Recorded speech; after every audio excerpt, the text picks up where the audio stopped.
stuff. So every time that I'm downstairs on the family TV, I watch Brennan Lee Mulligan clips. Specifically Yes. Brennan Lee Mulligan, because I feel Yes. like Brennan is smart and well-spoken and liberal, but like would make logical sense to my dad. So I'm like, I want him to get some like Brennan fucking rants in his YouTube recommendations. That's like so cute. It's so targeted. I hope they do more. Like, I hope Brennan's mom like gets like more interviews or more exposure, because his mom is a theater nerd and teacher. That's where he talks about his storytelling a lot. And I didn't know that. Yeah. She wrote or worked on the comic book that one of their campaigns was based off of, and it was so cool to see her and like hear her talk about the story and stuff. Exactly. I really liked that season too. I can't think of the Yeah. name of it, but the one right now is really good too. Never Stop Blowing Up. They use the kids on broomsticks systems, or kids on bikes, I think it is. Kids on broomsticks or kids on bikes. But where if you roll the max number on a die, it blows up and you roll again. Ooh. But they also have like graduated Exploding dice, so dice. like all their skills start as like a D4, and then if they blow up, then it becomes a D6, then a D8, D10, and so on until they get to a 20. And it's like once you get to a D20, you've kind of mastered that skill. You're like on that regular scale of like, that's you know, cute. you got the full 20. It's cool. A little different, you know. I forget where I heard it from, but I have this idea in my head of like, I would love to do kind of like a coming of age story where no one knows their class. And then they explore the world, and then I have them roll, and then slowly but surely they learn what they're good at, and they discover, and then like once they start unlocking their character sheet more, I start revealing more of like who they are. That's actually kind of exciting. Can we do it like a high school campaign like that? Yeah, no, that's exactly yes, that's exactly it. So it's like you don't know you're a bard or you're really charismatic or all this stuff or like whatever, and then you discover like you have all want this. to be a bard, but like you fail all the roles to get into the theater program, so you end up just doing football instead, and you realize that you were a barbarian the whole time. Exactly. Exactly. Yes. Yeah. That or would be so cute. Like you're a barbarian. But yeah, exactly that. Yeah. But that, like, you know, the I would have to be with people who would be open to that, because people obviously like own their character sheet so much. But I just think for storytelling, that would be cool, pretty though. cool. Yeah. I think that would be fun. Okay. So it's Etika who's getting stuff, or? Yeah. Okay. We're waiting on Etika. Do we know? Have we gotten an update, Frosty? Let's see. Yeah, they said this morning that everything should be all good here. Oh shit. Also says they'll hopefully be pure by 45. Okay. Yes. It says they're juggling about like 3 conversations. Okay. And funnily enough, in red face paint.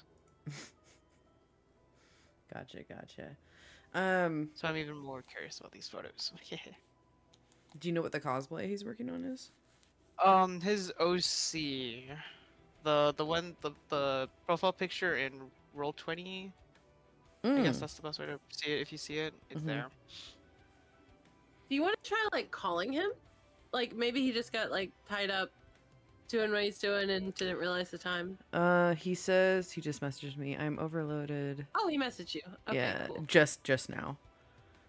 Something needs my immediate concern. He needs time to wash paint off his face, but mostly the first part. Okay, that's fine. I want to question if the face paint will stain him. Probably, it's red. He's red. It's very. I would assume it's very red. How was the event in Isles? It was so good. For the first time since Penny's wedding, I sang the vow. And it was really nice to sing it like without all the sad, because Penny doesn't have the bad memories about Zany anymore. Okay. When she got her new body, she deleted those. So like listening to that song back with only the happy memories was really cathartic and beautiful. Yay. And then she also did Starboy. But at the end of the vow, one of the grooms said, "Okay, but I'm literally gonna throat punch her because she's so talented." And I went, "Oop!" on the stage, and he goes, "Oh, you heard that?" Who got who got Recap married? clips. Their names are Apollo and Jace. Oh, nice. And now they are the Vaughn Summers because their names are Vaughn and Oh! Summers. So like, Oh my god. Why is that so cute? That's so fancy. right? It's like it's hyphenated, but when you hear it out loud, it just sounds like one name, which is so cute. Mm-hmm. I think if Hex ever gets married, he will not be changing his name. Also, I cannot wait to tell everybody in the city, this is so funny to me, that Penny's female love interest that like dumped her after 2 dates because, you know, it wasn't going to work out because the girl wasn't poly and all this stuff, and like made this huge deal about it, like immediately regretted it and has been texting Penny ever since, like, did I make a mistake? Did I stop this too soon? And tonight they talked about it and Penny was like, look, I was never worried about stopping this. Like I was having fun. We went on a couple dates, but like you dropped the "I fell in love with you" during the breakup talk, so that's like a lot. I understand lesbians bring the U-Haul, but that's real quick. That's so fast. Talk about love bombing. Yeah, especially because Penny was like, I don't have that instant attraction to you in the way that you have to me, so let's start with friend dates and see how I feel. Kind of thing. She caught feelings. And she caught feelings real quick. But now she's like regretting and questioning and being like, maybe it'd be okay. So they're gonna try it. They're gonna start dating again. What's her name? What's her name? Liliana. She's at EMT. Liliana. Ooh, she'll take care of you real nice. Sorry. Sorry. Okay, she's but you done can't like tell 6 surgeries in 2 days, so yeah, she will. 6 in 2? Oh yeah. God damn. Things in aisles are crazy. Tell me at least some of those were doubles. No. Oh, probably. I mean, well, like there was one day, like shit in aisles is so crazy. I went to the hospital because we heard that there was some drama happening at the hospital, and Lucian is so fucking nosy. He always tracks us to whatever's going on. I remember that. And so we get to the hospital, and I walk down the little stairs into like the main area, and there is literally like 10 feet away from me, there's a guy holding Jake the EMT at shotgun point. He has like a sawed-off shotgun, and Liliana's standing on the other side. Yeah. And I realize that I'm really close to this interaction. I could stop this gunman, but I really don't like Jake. So I just let it happen. and Penny didn't have a gun or anything. Like, what was she gonna do? I don't even think she had a knife yet. She didn't get the knife until bowling night. But she might have had the knife on her. But either way, like, she told Liliana, like, yeah, I was there with you when that was happening, and if he would have gone for you, I would have stopped him. But I figured Jake probably said something to deserve getting hit by the butt of that shotgun. And I later learned that he had, so it worked out. Called it. I swear, like, I don't know what is about aisles and like the hospital being a mecca for gun violence, because that happened when Oberon was there. Like so many officers going down, so many just all the shenanigans that would happen at the hospital. Yeah, there's I definitely think that green zoning the hospital is a smart idea. But I don't like the automated green zones where it forces you to not be able to do anything violent. Mm-hmm. Like, as an EMS, that's annoying because sometimes you do have to smack the shit out of somebody to knock them out so you can help them. Mm-hmm. But I know that it's like immersion breaking, but if it is a green zone and people aren't respecting it, like, yeah, I understand why some people do like the automated green zones. It was mostly an issue. It's a big controversy right now. Well, it's been a controversy since the beginning of the server, because the issue before was, EMS would hang out in front of the hospital, and people would basically just abuse them or like run by and do a bunch of violent shit or whatever, kidnap, and it was just like this whole thing. It's unfortunate that it sounds like if it's still a controversy. It's also just like that's where people just naturally it became kind of like Legion in that respect for the city, like where everybody just seems to hang out. Interesting. Yeah. I know that because like San, used to be director with Cecil of Isles Medical, and so I got to see Cecil tonight. yeah, I good. went in a couple times in city, but Yeah. I finally got to see Cecil with his fluffy hair. Oh, love that. Oh, I miss Cecil. Cecil shows a good bean. He is. It's also the way that I didn't piece together that Finn was the psychopath in Celestia. Yeah.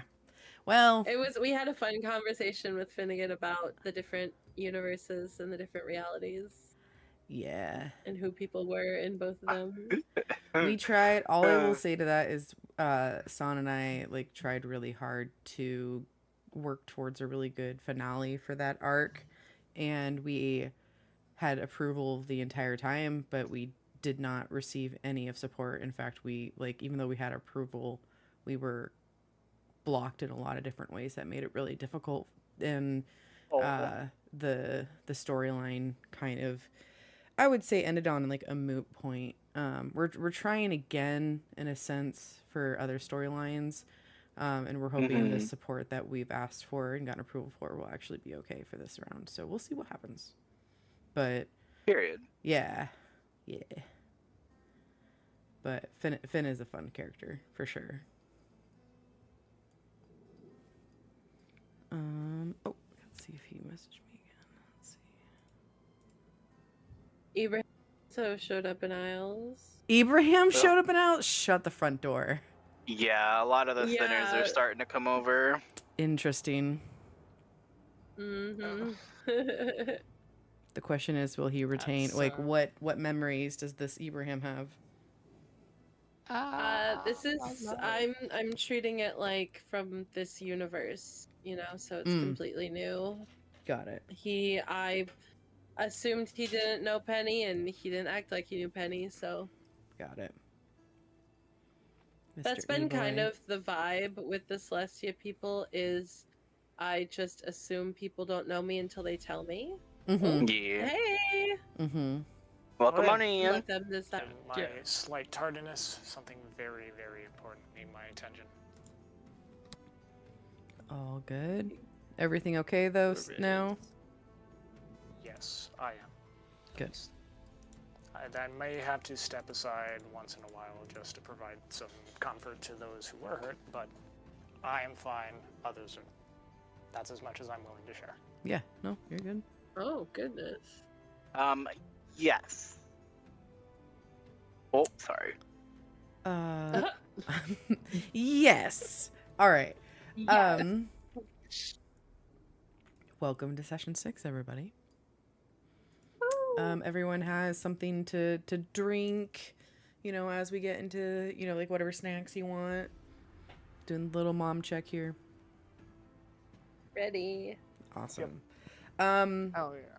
The only bit of housekeeping I mentioned it in chat, but this is something that's come up recently. My dad is getting open heart surgery this next Friday. So I will be attending to that. So I will keep you guys apprised. I would say we're 70% sure on it happening on Saturday if we wanted to have another session. And I'm totally fine pushing it back another hour if people are okay with that.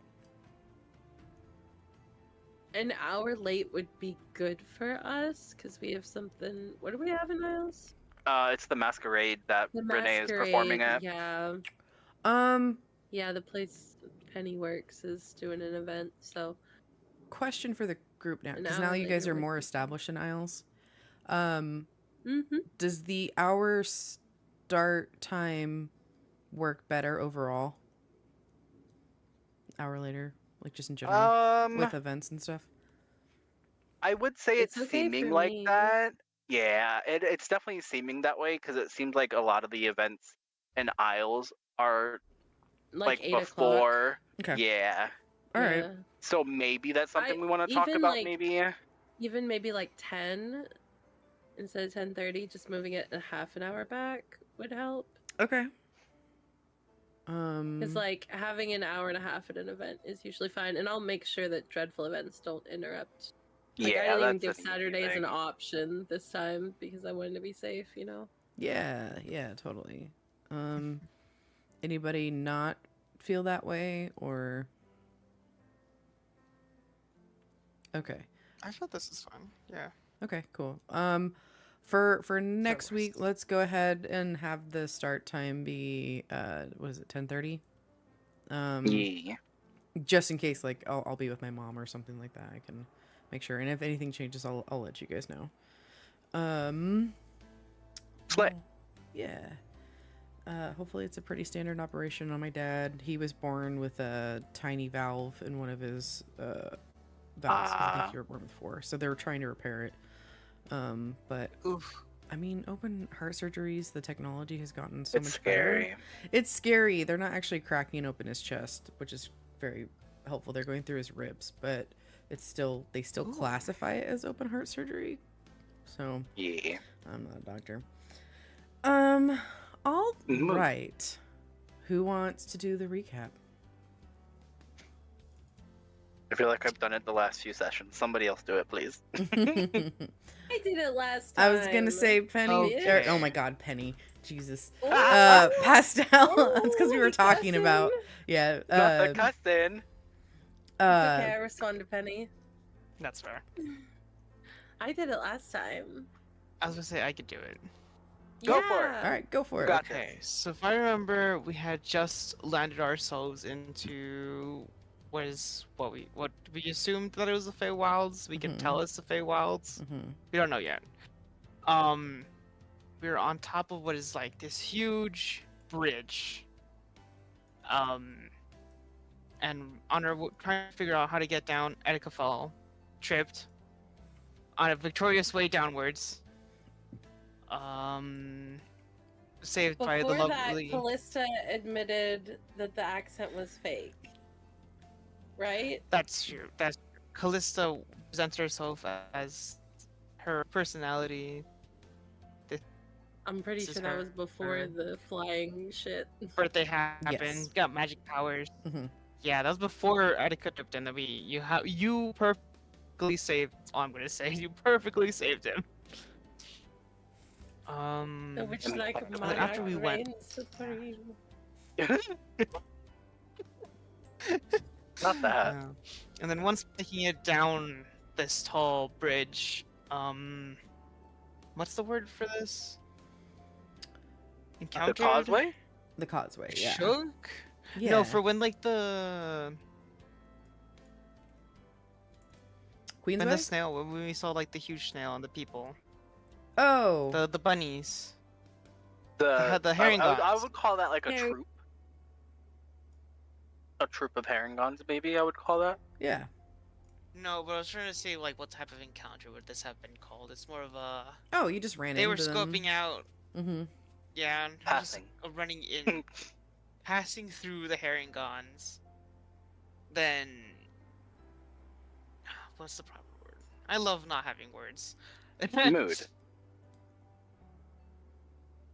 And in the attempt of threatening them to stop trying to rob us, they realize that Callista is the monarch and decided to book it the other direction. There's a little bit of intimidation factor if that happened there, but yes, they were trying to specifically steal a good memory from you into the gourd, like this magical gourd that the main herringon had. And then upon realizing that they were in the presence of some sort of monarchy, they realized their mistake and quickly made an exit. Yeah, get the Okay, so fuck out of that's- here. Oh shit! I forgot to say that. We had seen what's it called? Hot air balloon Mm-hmm. crash into this big tower, Mm-hmm. and that's our main reason for going down the bridge. Mm-hmm. And after sending the Herringons fleeing, we had made it to the spire, and Callista had flown all the way to the top to meet. What was a small dragon? I forgot the dragon. It was a Sir something. Yes, it was Sir Talavar. Sir Televar. The tiny dragon dude. Yes. You mispronounced Callista's future husband. Sorry. Oh! Okay. Not bad. Dear future husband. What else to say this? That he had warned us from the top up there about like people needing our assistance, correct? Yeah, yes. He's stuck in a cage, and he told you where to find the key at, which is at Telemy Hill. And then he also told you, like, beware of the creatures at the base of the tower, the snakes Yes. specifically. The two snakes Multiple. Correct. that we had intended to. I had assumed they were small.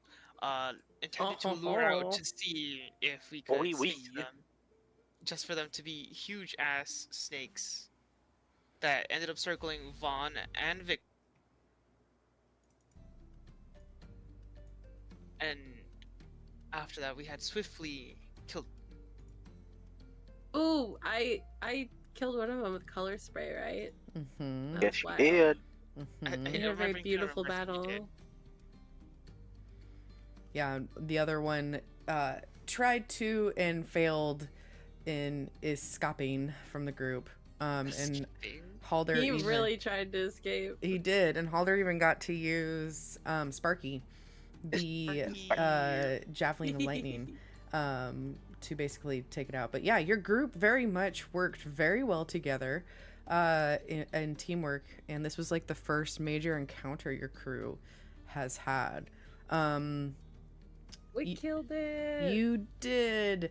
And these are like, they're giant constrictor snakes. They are, you know, resting in various states around you guys. If I were to like use this kind of map over here on the left side, you guys can see the slanty tower, correct?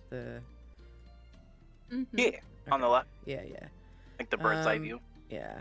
The bottom one is technically off the map, but just to kind of like show you the general placement. You know, snakes generally, if it's coiled up, would take that amount of space, but kind of like snakes where they seem to get smaller with time going over, especially between like the color spray and all the different damages. The snakes are very much already starting to naturally decay, and it already seems like the earth, this like new environment, is kind of taking back you know, Ooh. these creatures, and some of the vines actually grow a little bit in the snake that's closest to the tower. Some of the vines come out and reach around its body, and it brings it back into the depths. The other snake just kind of melts into the land before there's kind of a rumble and a little bit of like a burp from the ground as both snakes are just completely consumed back into nature. And we all saw that, right? That was super creepy. That's so creepy. Everything has to return to the earth eventually. That's very ominous. Just saying. Mother Nature's pretty efficient, I guess. Does Mother Nature exist in this world? We are in the Feywild. More ways than one. I was gonna say, you can't see a display like that from nature and think there's not some higher power in it. Valid. That was incredible. Anyway, I think we're supposed to get a key or something. Yeah, I think he told me we need a key to get him out of the cage. It's at this point you Did guys he hear, happen to tell you where? "Hello there! Is everything alright? There was quite the ruckus, I heard. Anyone? Hello? Hi, we're over here. I guess I'll like try and look around to see where the voice is coming from. It's coming from the basket above you. It's the dragon dude. Oh, is it Sir Talavar? Mm-hmm. Yeah. Has my fly run out? You have about less than 5 minutes left on it. Or I think I told you to note in Okay. your character sheet how much time, but something about that, yeah. Oh wait, yeah. Let me look. I have it. Hopefully, it's okay to. I wrote Oh. it down somewhere. 10 more minutes on wings at the end of session 5. Cool. Oh. Okay. Because it's for an hour. Yeah, so it's almost done. Okay, so I guess that's him talking. So I'm gonna fly up there and tell him everything that happened with the snakes. Oh, goodness, your group must be so... Oh my goodness, are you alright? Well, you look alright. Okay, those wings look intact. Oh yeah, we're good. So I guess now I have to go get that key for you.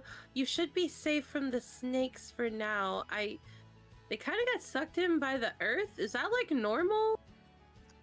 Oh dear. No, not rightfully so. Unless they pissed off nature in some way. But then again, I'm not The ground really from literally around burped, here. my man. Oh, Oh, okay, me neither. okay. I will duly noted. I don't want to get swallowed or taken in any way. Good thing I'm kind of up here, I guess, for now. Yeah, maybe watch out for the vines. I don't know what their deal is. The snakes are gone. Do you have like water? Are you okay? Are you gonna be okay if we leave you for a little bit to go get the key? Well, I have my canteen and my travel rations. I always have those. You know, you have to be prepared just in case you're stuck in a cage like this. I should be quite all right, thank you. Stuck in a cage, marooned in a hot air balloon, hanging from a fantasy tower in a mystical land. Yeah, normal. Actually, quite normal for if this was our Tuesday, I would say, yes. Last week, I was stuck on a boat on a cliff with no water around. That was quite the adventure. What an exciting life you lead. And she like leans forward and puts her little head on her paws and then kind of snaps out of it like, wait. Okay, Oh, wait. not I need to get you out of that that. cage. I'm Yes. so sorry. No, that's You were so what fascinating. Oh, thank We you. continue this later. Okay. Sure. Don't forget Jingle Jangle. How? Can I Any ask? tips for Jingle Jangle? Oh, sorry. What was your question? How tall are they in comparison to each other? He's probably... Well, a pseudo... Hold on. Actually, let me look up the pseudo-dragon. Pseudo... I'm just genuinely curious, and I'm trying to picture it in my mind. Dragon height. Bloop. Because she's 2 feet tall. Mhm. To be Right. fair. Mhm. I don't have anything in my Mhm. notes like about him specifically. Like I have tall our is he? meeting with him, but that's it. Ha! A pseudo I dragon has a think he body said about he 1 was foot really long, small. so he is half her height. Aw. Okay. Melissa loves a short king. Although he has a 2-foot tail, so if he wanted to, he could curl it around Oh. him, or he could just fly. But you know, 2 feet. LOL. How cute. Okay. Anyway, continue, please. He could easily curl that tail around her. Anyway, Oh! moving on. so Jingle Jangle, apparently likes shiny things because he took the fucking key. So just keep that in mind if you Oh. were to talk to her. You know. You know, I know a guy with the same kind of vibe. I'm gonna see what he thinks. That's a good shout. Thank you. You're welcome. Don't take too long. I only have about a day's worth of rations left. Okay, There's no the worries. We're very efficient. As you can see, we're professionals. Took care of those snakes in no time. Very impressive, We will my dear. definitely. We'll definitely be back to help you. Oh, Um, actually, my I apologize, Your Majesty. I see the crown now. Oh my goodness, I'm in the middle of royalty? Oh, good. And he, like, tries to, like, adjust his outfit, but he's very clearly stuck on the side at, like, an awkward slant. And he just, like, ends up, like, just adjusting his mustache a little bit. My apologies. I'm getting, like, Mushu vibes from him, and I love it. Your Majesty. She will, like, do a little faux curtsy and just kind of giggle and be like, "That's okay, you can call me Callista." I think, well, I appreciate that, but I don't rightly know you, and I have to be all prim and proper, but thank you, Your Majesty, thank you.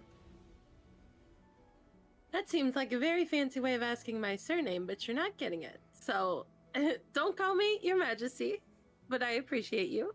And we are going to valiantly go retrieve the key, and we will return.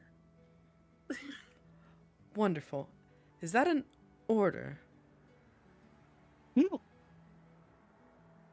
Wait, what did I say that could be construed as an order? Hang on. Don't call me Your Majesty. Yes. Callista. Thank you. Yes, that is my name. All right. You hang tight. We will be back as soon as we can. Sounds good. Callista. Good job. And she'll fly back down to her friends. Awesome. Very clearly blushing. Etika nervously clears his throat. Vaughn just kind of eyes her. I'm fine. What's up? Hey. Vaughn 100% eyes her and just kind of smirks a little bit. She, like, Can I please? Can I? Is it perception or Insight. is it insight? It's insight. Can I do an insight check, please? Sure. Ah. Okay, so he'll kind of start. He's gonna walk around her, just kind of eyeing her up and down, like twirling his own hair, just kind of like giving her the eyes, like, I think I know what's going on here. Can I trip him? Yes. Go ahead. Let's see. Are you trying to be overt or like covert in the trip? Sneaky. Okay. So covert. I don't mind if he knows I tripped him, but I don't want anybody else to know I tripped him, you know? We'll do a sleight of hand, like a sleight of foot, for that. Or yes, I like that. I'm all right. She's got high. Don't do it. She's got high sleight of foot. And I have sleight of foot. Sleight of foot. And then I'll have you make a dex saving throw. All right, how do I do that? Sleight of foot. It should be one of the saves. Oh, God damn. Gotta be a 21. What am I? Sorry, I'm so bad at this. Dexterity save. It should be to the right of to the right of your main stats, to the left of initiative. There should be a list of saves. Please, D&D gods. Damn. So as your group kind of comes together, you don't see, or what you thought maybe was a root, but all of a sudden you feel a lump that, like, your ankle kind of slightly rolls, and you end up, like, getting to your knees. You don't fully fall flat on your face or anything, but it's enough to get you to your knees, and you like hit that, like, soft spot on your knee a little bit where there was a rock. Ha! Down to her level because he's kneeling and he's on her level now. Mm-hmm. She's just gonna, like, smirk at him and, like, wink. He'll just he'll roll his eyes and just get back up quickly and brush himself off a little bit, like nothing happened. Okay, team. All right. We need to go. So what did he tell guy you? Named Jingle Jangle. So there's a guy named Jingle Jangle. I think up on the hill. Was that where he was? Yeah, tell me hill. Which Over the hill and through the woods? Over the hill and through the woods. Here, I'll move to the map so you guys can see. he told you last time, basically, if you go directly east from the Slanty Tower, you will locate Tellme Hill. Okay, so Slanty Tower is down This? here, down What am I here. So this is Tellme Hill? Oh, I'm way too far up. Yes. Okay, I'm so curious we gotta about the feet. go... The feet? Yeah, there's feet on the hill. Yeah, the mountain can walk, I think. So yeah. Interesting. Okay, so we need to go find someone named Jingle Jangle on Tellme Hill, and it's directly east from here. So if we just follow which way the sun comes up, because I think it's still nighttime going in the morning, right? Yes. And even while Does you guys... the sun even go east to west in this? You think that, and you look around, and you're having a hard time locating the sun. Oof. Etika kind of just And where gives exactly a bit would of that a be? cheeky smirk. Hey, look, I'm not from around here. Does anyone have a compass or know which way is east? I mean, I could create one with a minor illusion. Keeping your way in the Feywilds is through one's intuition. A tool won't fix that. Okay, well in that can case... I look and see if I can see the mountain from there? It's pretty big. Yeah, go ahead and give me a perception check. The thing that I'm supposed to be good at, but I'm actually really bad at. One day. One Oh. day. So bad. I'm so How? bad. How? I was gonna say, obviously you're How only is this good possible? This always happens. This perception check tells me I've never seen a mountain in my life. I swear Well, to that would be God. like a 1. I was gonna say, I feel like that would be a 1. So actually what ends up This is happening more of is you guys have been you've stayed up all night, you've had, you've been using your wings. You can actually feel the magic of the monarch's blessing leave you as you're looking around, and your vision kind of goes in and out a little bit as exhaustion starts to hit you, and you realize how tired you are. You are stumbling over your steps. Perhaps we should lie down for a while. Yeah, I think maybe we should rest before we go. I can't even see the mountain from here, but that might be because I have double vision. She kind of like sway on the spot a little bit. Etika kind of takes a half step forward, ready to catch you. Well, I say we stop for a second, maybe make a little campsite, get some rest, and I can have somebody watch guard while we do so. Oh yeah, you can use your little unseen buddy boy. Hang on, let me double check something. I forget if I have to like actively focus on it. It lasts I don't for think I 1 do. hour.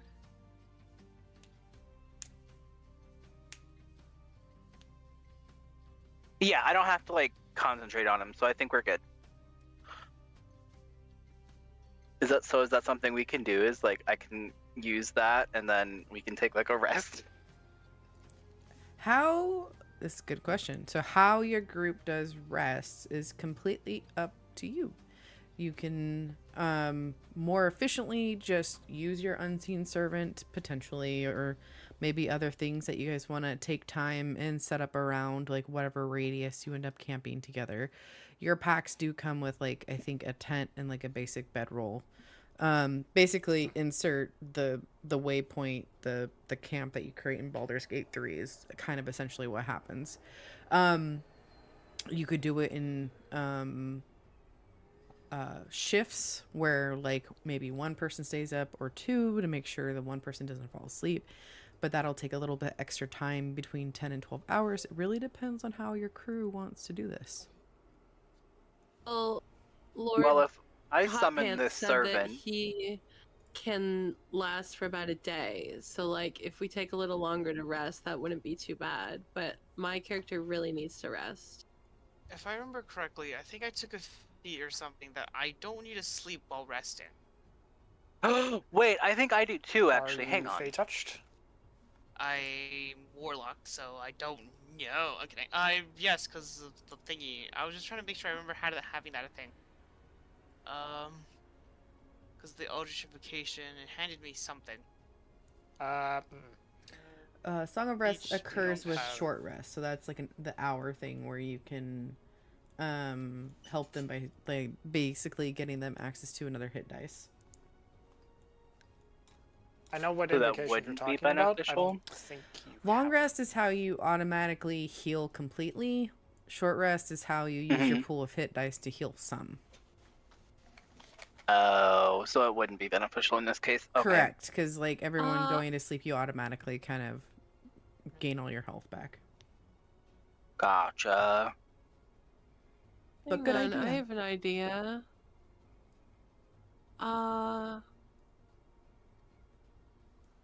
Not the Aldrich invocations. Because Sorry, I guess we don't have that. I thought I took it. That's rude. I feel like the best option we Okay, have is for I me to think summon that a I servant. should. I think. Well, your servant only lasts an hour. Yeah. I could summon a familiar. I could take an hour to cast Find Familiar, and the list of animals isn't great for this. I was wondering hypothetically if I Be your know dog? dog is not on the list, but do you think I could Yes. summon my spirit Yes. as my blink dog from the Yes. carnival? Yes, I could. That would be amazing. Like even if That's he can't so blink, like cute. I feel like she would pick his form. Yes. So that way Aunt can be with us. Okay, so then I think that's what I will do. Let me just double check. This is just a regular spell slot, nothing special. So yeah, I can do that. I'm gonna cast Find Familiar to bring a spirit form of Antares. And he can watch over us all night as long as he doesn't go more than 100 feet from me. Okay. And yeah, he should be Cool. good. I'll And then take he can bark if he sees anything. He's a good boy. Period. Alright. And I want to give him Fey stats in case something sees him, so they don't like perceive him as being celestial or fiend, because I can choose what his magic is. So he's gonna be Fey type so that he fits into the environment, I think. I don't know if that matters, but you know, if somebody sees a ghost dog, I don't want them to think it's a fiend ghost dog and attack it on principle. Right. No. No, just be safe. I dig is it. a precaution. Take it. Yeah, like what if somebody does detect magic? They would expect to see Fey magic, but not other kinds. Yeah. Totally. Okay, so you chose. And he actually can stay. Yes, he I can. think for a So- while, right? Forever. Cool. Essentially. So what happens is Until he gets to 0. Yeah. yes. So you can basically summon him and then desummon him, and he goes to like a pocket dimension, and that's how he's like safe. And then mechanically speaking, because I think there is. Oh, I'm gonna sneeze. I'm so sorry. Hold on. Oh, come on. There is a shit ton of incense that you use to do the ritual spell that actually has like a monetary cost. Cute. So Oh yeah, charcoal, incense, and herbs that must be Mhm. consumed by fire in a brass brazier. Yep. So glad I have a magic ball instead. Exactly. Well, so remember anything I said that has a monetary cost? Oh, because it says 10 GP worth. So wait, I Yes. don't have that. No, you do. So the way that Oh, that I started with you guys is like you have everything to cast your spells once. So basically if when you summon The this next time I cast this, I will need those. correct. So thank you for following my components. yes. So like next time you're like in a Got market, it. you can be like, "Hey, I'm going to go look for charcoal." Perfect. Which in the world of D&D and medieval used to actually be a job. People would literally just burn wood all day to make charcoal. As a resource. Miserable job. Yeah, they would permanently basically have like black fingers and feet. Also, please check your DMs real quick, Pastel. Just for a quick second. Yeah, you better think, oh God. I'm just kidding. I will. Like our personal DMs or like the... Oh, no, it's just me. Pastel. Just Pastel. Oh, sorry. I can text you your DM, Steven, if you want. Do you want some reassurance? Aw. I mean, if you really want to. All right. Before this takes place, my question is for the group. Do you guys stay at the base of Slanty Hill? And this is kind of where you're going to hunker down for the night. Do you travel at all and try and find another place? Do you go back to Queen's Way? Like, what are you thinking to take your long rest? Just head up. I feel like we should be okay to bunker down here. Okay. Let's can't really. find a clearing here, not too far. All right. Easily done. If anyone, let's see, you can either have it be a group check, or if someone wants to roll with advantage, we can do this, but I want a nature check, please. Ooh. Perfectly fine. Somebody's good at that, right? But before you roll, decide as a group. Does everybody roll, or does somebody roll with advantage? I am ironically atrocious at... I am good with nature. I have a +3. Nature, I'm just 3. Yeah, +3. And nature's 0. So either me or Pastel. Did we decide it would be just a group check where just one person rolled it for the group? That is your choice. Besties, how do you want to do this? Maybe we should do a group one. Do you want to do a group check or do you want to do individual? So if we do a group check, is it just like all of ours added up and then like... Nope. Group check is everybody just rolls a nature check. And it's, you get the first roll, it's just one roll for everyone versus whoever, if you do one person, they get to roll with advantage. Let's just do it the one person. Right, but that's what I'm saying. Like, do we like average it out or like... Nope, you do not. I'm confused. No, it's like, we either roll one dice for the whole group or one person does the check with advantage. Is that the option? Sorry, no. Every character rolls one nature check. And everyone has different skills. Or one person rolls one with advantage. Correct. Okay. But then I'm still super confused. If we do it like as a group, like does that average out? Like how does that? No. How does that work? Though? That's what I'm saying.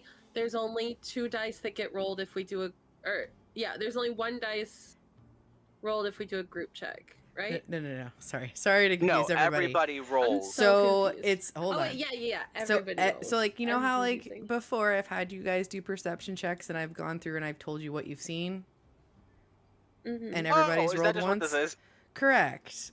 Or I'm giving. Sorry, my brain was making that way more complicated than it needed to be. You're totally fine. I'm just giving an opportunity for the group to be like, because sometimes you can. There is an advantage to having the person who is skilled in nature, and basically the group is off to the side, and you're like, hey, Callista, go look for a spot for us. Like they can go scout by themselves, basically, or the entire group essentially scatters and they look around together, and tries to find the best spot. That's what we're doing. Gotcha. I think it's safer to have one person roll with advantage. Agreed. Yeah. So who do we want it to be? Do we want Callista or do we want Vaughn? Because I'm pretty sure everybody else was... flip in the roller. That's rude. Give me a coin. I mean, we could do a... is there like a 2 die? It's a D2. Hang on. I can, oh, mine only goes down to a D4.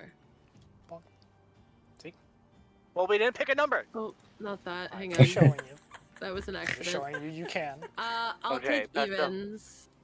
So you want a 2? Yeah. How do I do this again? Is it /roll? /R or /roll, yes. And then D2. Mm-hmm. Okay. Why? Okay, hey, you get to do it. Okay. So, advantage is on. Nature check. Here we go. It's a 20. Just kidding. It's a 14. 17. That's so good. I was trying to call it, Yeah.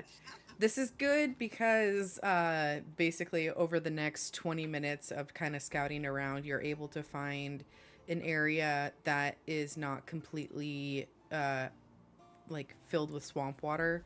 If you had rolled low, there would have been a chance of needing to do exhaustion checks because this entire landscape is basically a really miserable swamp. So probably about 10 minutes away from the slanted tower towards Telmy Hill, you find basically what kind of looks like a little makeshift burrow of sorts. Like you find if you've ever seen My Neighbor Totoro, when like the kid goes underneath the brambles, you find kind of like your height, everybody else would probably have to be on their knees, where you kind of go through the brambles and then it slowly starts to go up to this dry patch area, which ends up, as you look around, to be the remains of some sort of massive tree that was cut down. But it's solid, it's dry, and the brambles kind of grow up and over it to provide some coverage for your crew. And if you wanted to, you could actually, you look around, Calista, and you see that there is in the center, somebody had taken time, or multiple somebodies over time, to essentially build a makeshift campfire in the middle of this trunk. It looks like you found some sort of waypoint that other travelers have found in the past. Oh, maybe other lucky us. Harnagons. So, you return to your group. You guys are easily able to go and start making camp. You know, if anyone wants to try and like search for food, or this is kind of like, now we're kind of entering into downtime. So if there's anything that your characters would do, or you would like to do, or conversations to have had before you settle in, now's the time.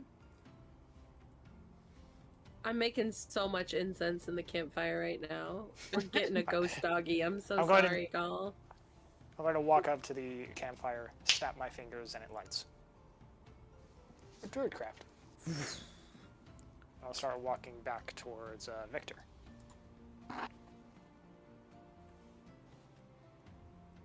We agreed on having a little thing, right? Would you like to do that tonight? Ooh. I don't think of like a full thing. I just like wanted to be spoken of. Hey, we're just gonna be over here doing some bandages. Etsuko would like to do that during the rest. Yeah. Like at night, as opposed to before we all go to bed. Okay. Vaughn will just kind of go... Oh, sorry. No, go right ahead. Vaughn will just kind of find like the most separated area of the tree trunk from everybody and just kind of linger in the shadows with his pumpkin at his side. Bold. And then he'll just kind of fidget with like his jewelry and so on and so forth, kind of running his fingers through his hair to kind of wring it out a bit.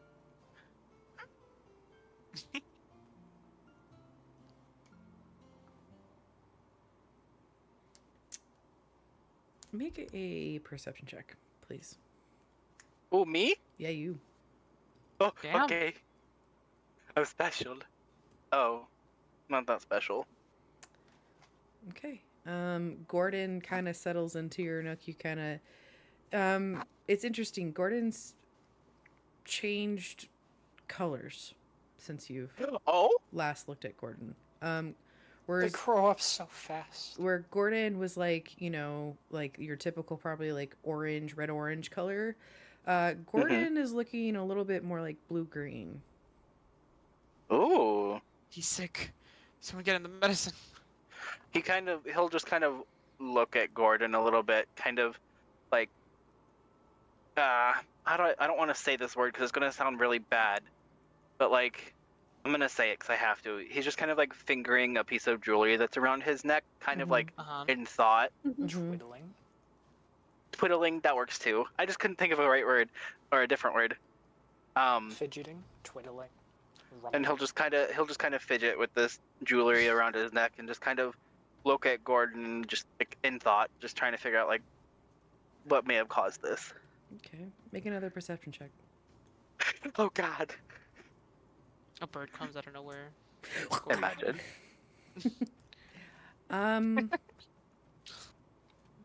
as you're sitting there twiddling with your necklace, there's kind of a natural reflection.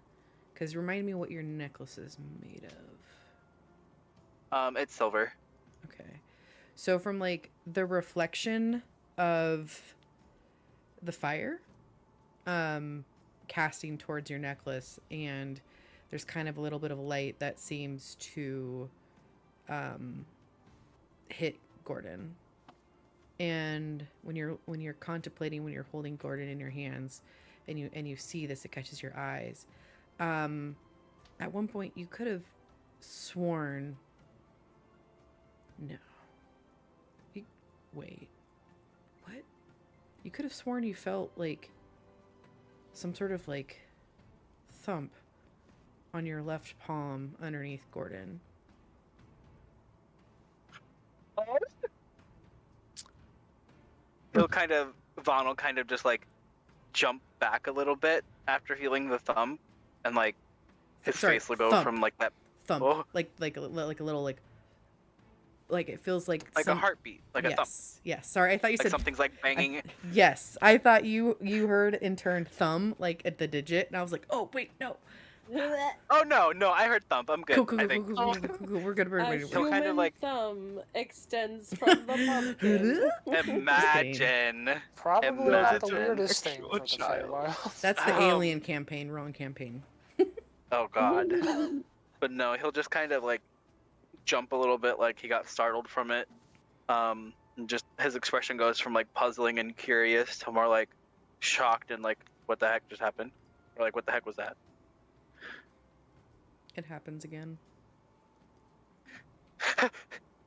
And then he'll kind of like he'll stand up like as best as he can in this area of the tree trunk, and just kind of like step back a bit, like, and he'll try to get everybody else's attention. I'll walk over, looking at you like you're insane. It's like an egg. What? But he'll just kind of like point at Gordon just there on the ground, and he'll just go, I think it just moved. And he'll go with chuckle. You guys look at his Gordon, hand to his face. And Gordon looks like an orange gourd. Oh, so they don't even see him as blue? Nope. I'll just keep chuckling. Am I losing my mind? I'll slowly turn over, put a hand on your shoulder, look you dead in the eye with a completely deadpan expression. Yes, and I'll start walking away. I'm not crazy. Yes, you are. It's okay. The best people are. So you're telling me, and he'll just kind of like stand triumphantly, or like he's kind of like, you know how like children do that thing with their feet while they like stamp and they put their arms down? Mm-hmm. Yeah. He'll do that, and he'll point at the pumpkin, and he'll go, so you're telling me that my orange pumpkin, which is now blue, by the way, and moving, is my imagination? Yes, because it's orange. You may be As an old colorblind. pumpkin should. He'll look down at the pumpkin, and then back at everybody else, It's orange. and then back down at the pumpkin, It's orange. and then back It's at everybody else, It's orange. and then he'll just kind of like, he'll start like scratching his head like, maybe I am tired. It's okay. Denial is a river in Egypt. Hopefully you'll never be inside it. The fuck is Egypt? Who knows? And what is denial? Something you're doing right now. You must tell me more about this magical land of Egypt.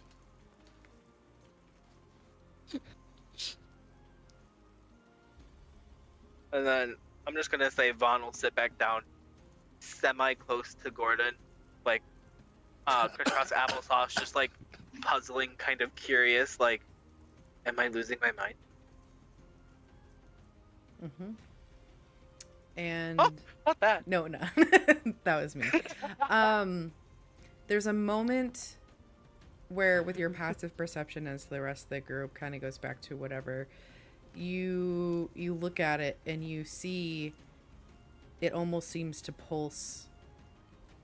And from like the epicenter of the pulse, you see that blue-green kind of pulse and then it goes back to the orange color. Before it doesn't happen again.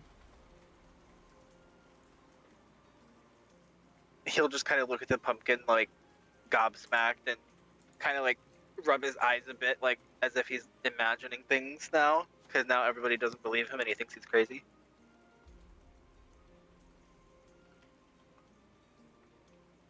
Okay. Vaughn, do you need some tea? Maybe. I might just need some. I don't know.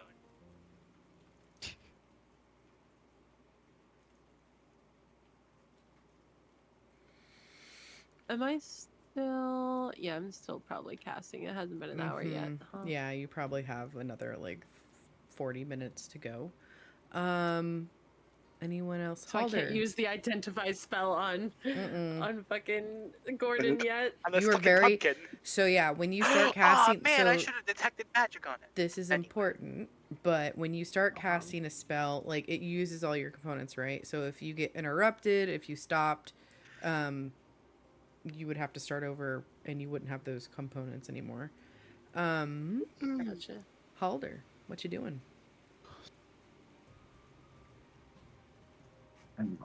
Halder is just sitting by the fire, kind of just looking into the fire. Can I talk while I'm casting? Technically, you are completely 100% like focused on the spell. Okay. Because it's like a whole ritual. You have, and there's many steps that you have to go through, to be able to complete it. Just curious, because I know that Halder likes shiny things and Jingle Jangle does. So Calista wanted to talk to him about like, how could we capture you? You know, what would trick you? That's funny. But can't Oh do my that. god, that's amazing. Oh, find familiar. That's right. Never mind. If I'm no one creating a ghost dog. He is. If no one else has any other scenes, we can fast forward time to the point where Calista is at the end of your summoning of Find Familiar, and through the coals of the fire, Calista, we established that your the colors of your magic are kind of like the purples and the pinks, right? Definitely. Okay. So from the fire, where the charcoal is, not a blink, but almost like a paw emerges, then another paw, then the head, and the rest of the dog appears, and you have your Find Familiar Antares standing before you. There is a slight shimmer, and I love that I can use this. If you can imagine the chameleon color black oil spill. I can. Yep. Unless you want Antares to be a different color. Blink dogs are typically black. Oh, I like that. I like that. And when you look at Antares, Well, the real Antares was like graying, but this one can be, you know. Think of Antares in his ideal. prime, like, right? So like if Antares like when he was probably like teenage pup, have all the tricks of the trade, standing before you, and when you look at him in his eyes, you literally see the galaxy staring back. And when you've thought of Antares, what kind of voice have you thought about if Antares were to ever have any sort of voice? He definitely, I think, would speak with kind of a gruff voice. Like, he felt like he was very macho when he was a pup, you know? But he definitely had, like, the grumpy old man vibe. Okay. So, whatever a grumpy old man would sound like when he was in his prime. Let's see if I can do this. Callista, I am at your behest. And he sits. I think she would lean in and pet him like he was a real dog and say, "You are named after the best boy I ever knew. Your name is Antares, and we are going to have so much fun together, and I'm so glad you're here." And she's just like geeking out on the dog, just so happy. the dog is just standing proudly or sitting proudly as you are lauding him, and it's very much of the I know I'm the shit kind of look. like, Oh, "Not you're that so yet." cocky. I love it. Oh my gosh, it's actually raining. Sorry about that. That's actually kind I of want cool. rain. It has not rained in like 2 months here, so I'm very happy. Oh, Oh, wow. Jealous. All right. And Taurus kind of like after you kind of build him up, just leans in and goes, "Is there anything I can do for you?" I was wondering if you wouldn't mind keeping watch over our camp tonight so we can all get some rest. And if you see anything suspicious or sense anything weird, if you could just bark to wake us up, that would be really helpful. I will do my best. I will protect you to the best of my ability. And I will figure out what kind of dog treats dogs made of smoke like, and I will get them for you. Treats? charcoal. Yes, we are totally gonna find you some appropriate treats as soon as we Charcoal. can, okay? Would love treats. Treats sound Scratch 'em amazing. behind the ears. And It's not- okay. Oh, that's new. Oh, that's and mind you, this is in your head. This is not being actually spoken by the dog. So we got another crazy one. I see. talking. Talking to a dog. I mean, a lot of foot goes people like do that, though. That's true. It's not crazy. I don't know what I'm talking about. And then once that's done, Antares actually like stands up, and when he stands, he's definitely like a head and shoulder taller than Callista. And he slowly, almost like he's on a prowl, makes his way towards like the entrance of your little camp area, and then takes a sit, and then looks back at Callista, and then slowly looks back at the entrance and just is like in guard mode. I got a guard dog, everybody. Oh my gosh. Wait, you said like the what's it called? The blink dogs are like similar to the hounds or like the beagles, right? With like the floppy ears. Hunting dogs? Yeah. They are, but I also what is the dog that has Aren't like they more like the cut tail with like the oh my God. pincer dogs? What are those I know called? what you're talking about. Malamute? No, those are big fluffy No. dogs. No, Malamutes are the big dogs. Hold on, guard dog. That's why it was like either beagle, the dogs, Doberman. or like They're kind of like the great- Dobermans. Doberman. There it is. Oh. Big bully boys. Mm-hmm. Okay, I know we're all so tired, but before we go to rest, Halder, I was actually wondering if you had any ideas on how we could, maybe either trick or subdue this Jingle Jangle, because he really likes shiny things and you really like shiny things, so like, how would we trap you? I mean, could put something shiny somewhere, hoping he would see it. Something shiny, yeah? What do we have that's shiny? The moonlight shines off of Etika's skin for a moment. Have an I don't know idea? if you It's not a good count. idea. What's your idea? Look at that man. Look at our local old man. Oh, goodness. I slowly turn to face you. My face just unchanged. Well, I don't think Jingle Jangle is gonna go try and pick up a whole person, but I don't know, maybe if we hid him around amongst some barrels or something, so just his face was poking out, so just like a glint of something shiny? I mean, I have my potion of advantage that I let Halder play with sometimes. That's gold and shiny. Oh.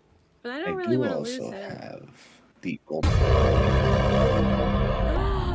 The golden cupcake is no. perfect. Oh It's my gosh, we delicious. could like set it out and then be ready to like trap him. And what if we put a minor illusion on it to make it even sparklier, even more enticing?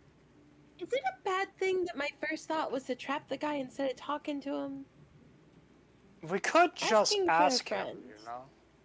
I mean, Well, or we what are could the do it chances that sneaky. it won't work? You know? Etika shrugs.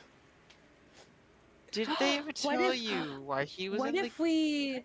What if we offer him a deal? Would you be willing to give up your golden cupcake? Oh. That's the question. I mean, I was thinking of using the golden cupcake. What does that do? Potion of invisibility, but I have to eat the cupcake. Oh, so you could like sneak in. Yeah, could be sneaky about it. Because my thought was this, and stop me if this is wrong. My thought was convince him to trade us the cupcake for the key, but then just like scam him and don't give him the cupcake. Etika seems to take particular exception to this idea. He does Why not do you like look like I shit in your cupcake, Etika? Sorry. Deals are to be... You shouldn't do that, especially here. Fine, we can... Do you guys want to just talk it out then? If that is what How you about wish to do, we Your try to Majesty. talk it out, and if it doesn't work, maybe Halder goes for an invisibility thing. Like, maybe while we're talking to him, we can figure out where he has the key or something. True. I think I'm just too excited by the adventure, and I'm like, you know... So you'll keep me in check. That you cannot be faulted for. But I also don't have to talk like an old Russian woman anymore, even though I don't know what Russia is. What is Egypt, Russia? What are these places you are speaking of? I don't know. Maybe I am the crazy one. in Egypt. Oh hush! You think your pumpkin's turning green? What the hell is up with your pumpkin? Can I cast Identify on his pumpkin real quick?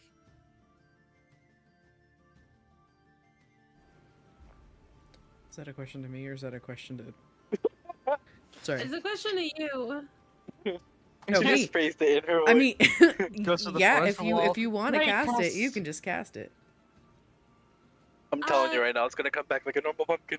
I'm calling it. Fawn? Would Yeah. it be okay if I tried to take a closer look at Gordon to see if I could figure out why he looked blue to you? He'll kind of give her a strange look and just kind of tilt his head to one side and then hold up the pumpkin to her. She'll grab the pumpkin that is clearly as big as her, nearly, and she'll look at it real close and she'll look at him and be like, how do you feel about this pumpkin now that we've left the carnival? Do you still feel like it's your child? I mean, I don't know. How does it feel knowing that you don't have him and I have him? Is that bothering you at all? Nope. And he'll just kind of shrug. Huh. Okay. Well, let me just do a little something here, and she's gonna like set down the pumpkin so that she can balance because she has to hold her orb when she casts. Set down the pumpkin, and we're gonna cast. I don't know how to cast this. I forget. Do I do it like? Yeah, you just pearl you're worth at able least to basically sit with it, and for 1 minute, you think really hard with it.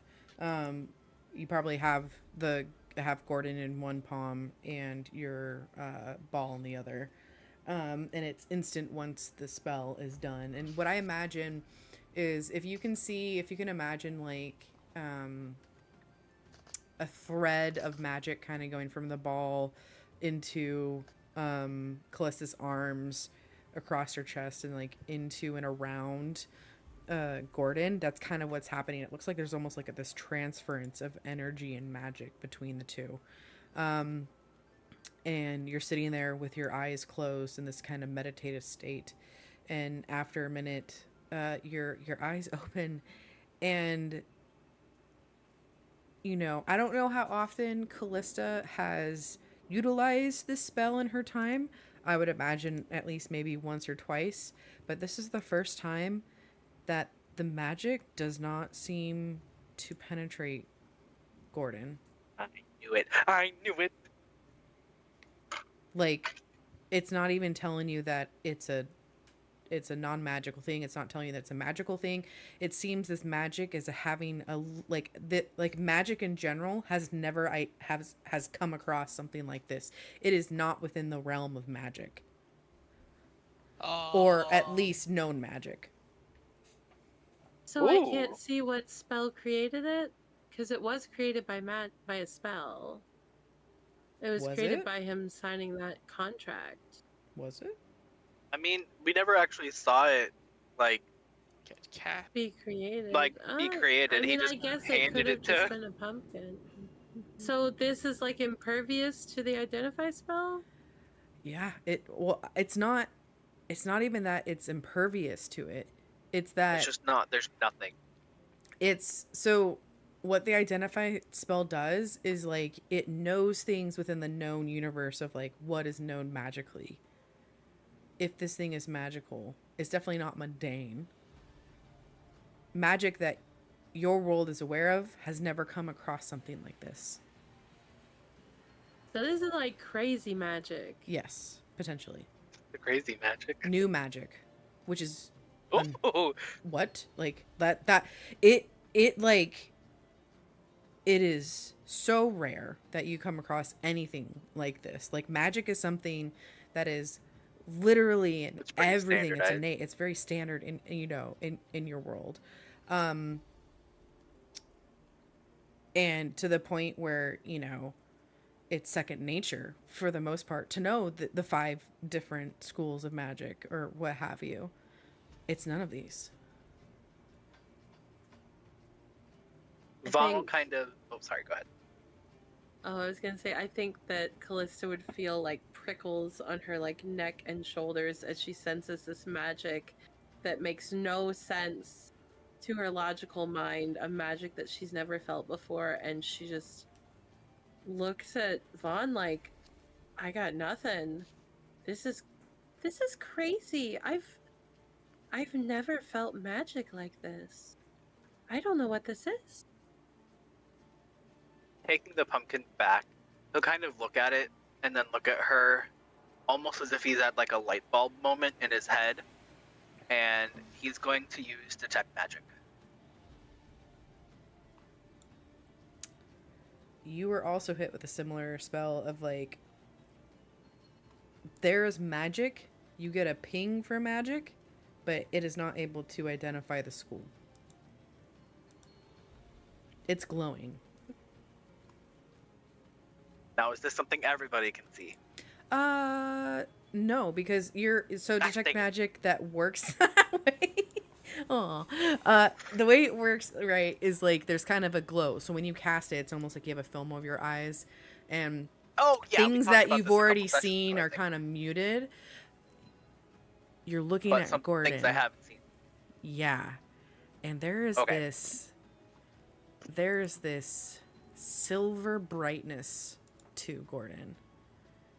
Is he glowing brighter than Etika? Yes. Period. Vaughn's just gonna kind of hold it out, and like almost like he's trying to shield his eyes from it as he's looking at it because of how bright it is. And he'll go, "It's definitely magical."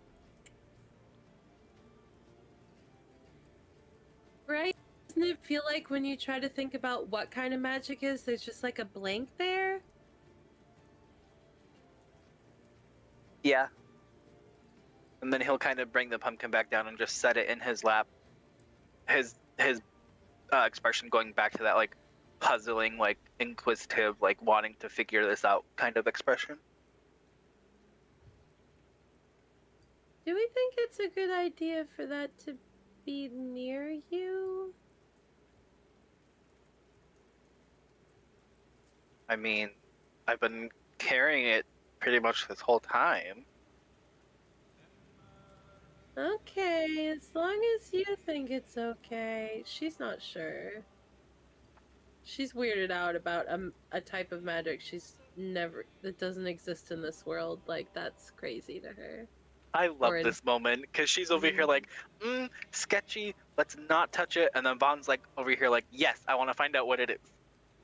It's like, I want to lay my head on it like a pillow. Oh!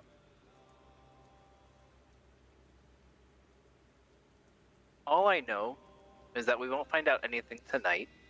So how about we just rest?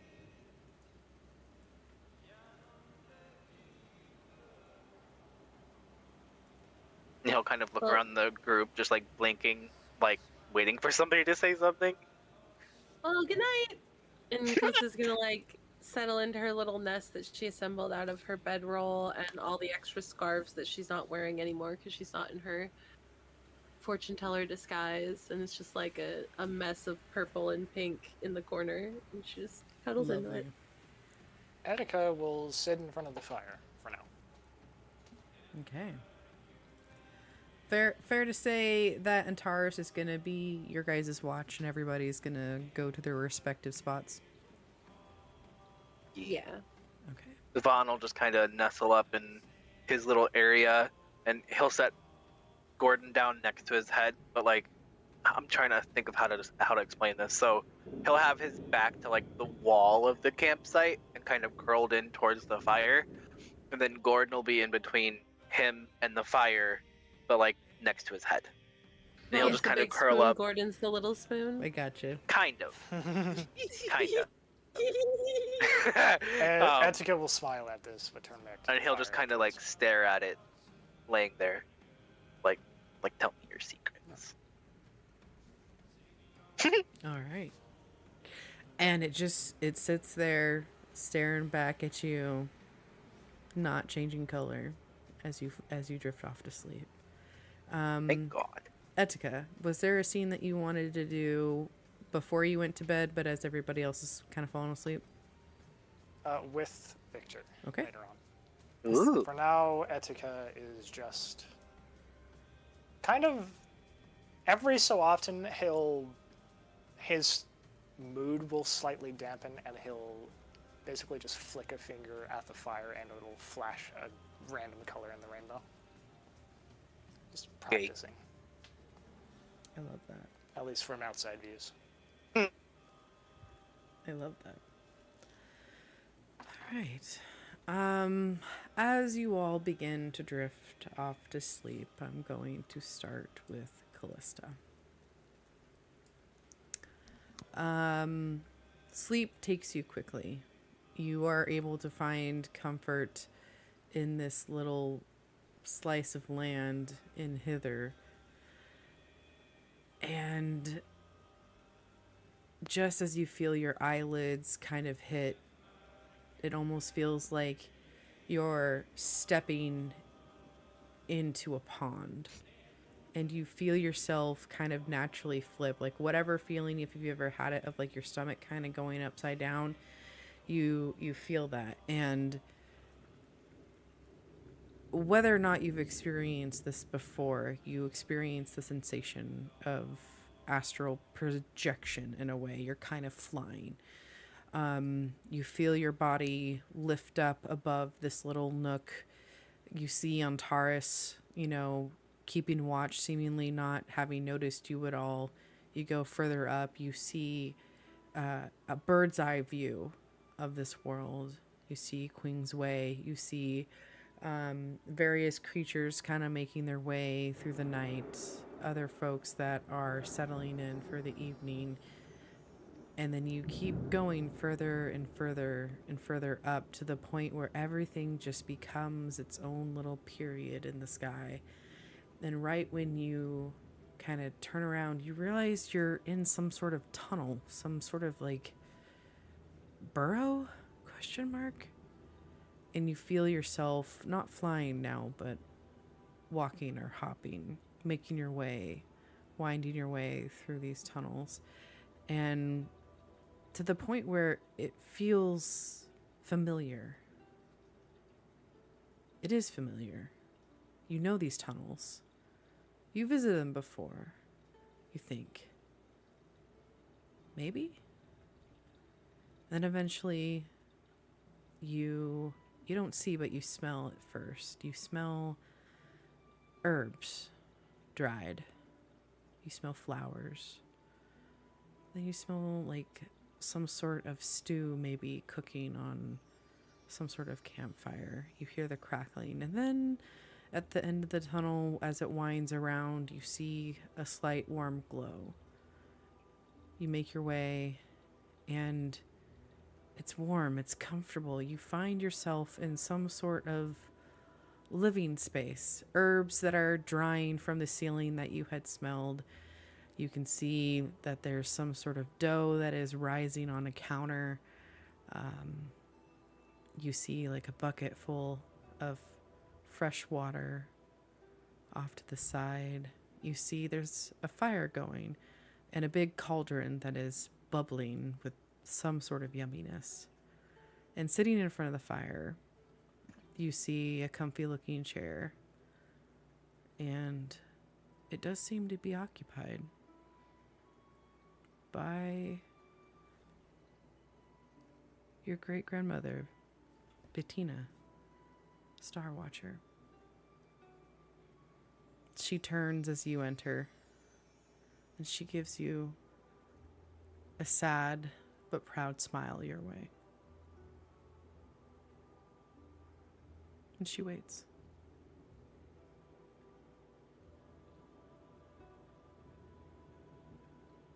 Callista will almost like muscle memory go to sit at the foot of her great-grandmother's chair like she has for so many days.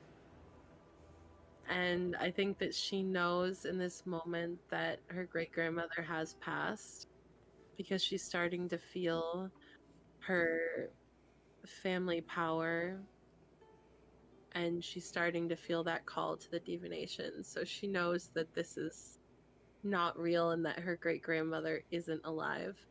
And she's trying to think of what she would want to ask her now that she has this time with her.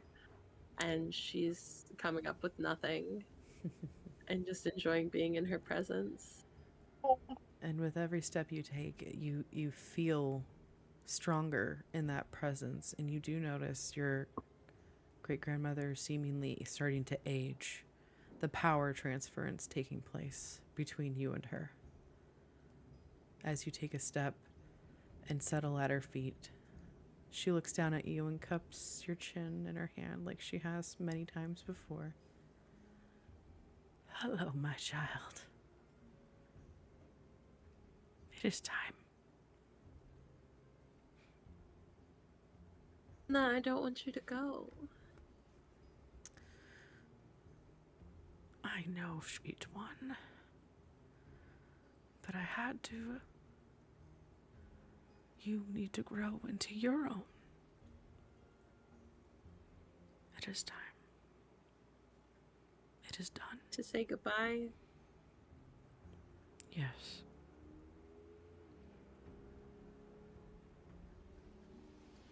Do you feel it? I do. She kind of looks at her hands, even though it's not visible, but she can feel the power there in her kind of destiny as the next female bearer of the power of the Star Watchers, and she knows that it's a heavy responsibility. And she'll look up at her grandmother or great-grandmother and realize the one question that she's always wanted to ask her. And she said, how do you handle knowing so much? How do you keep them from using you?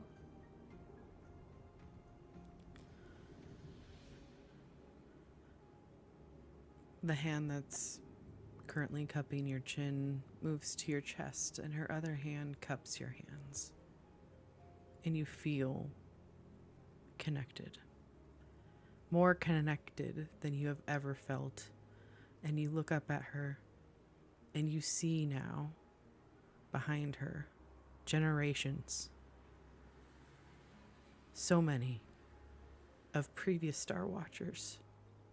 You're no longer in that room. You're in a meadow skies above you, stars twinkling down.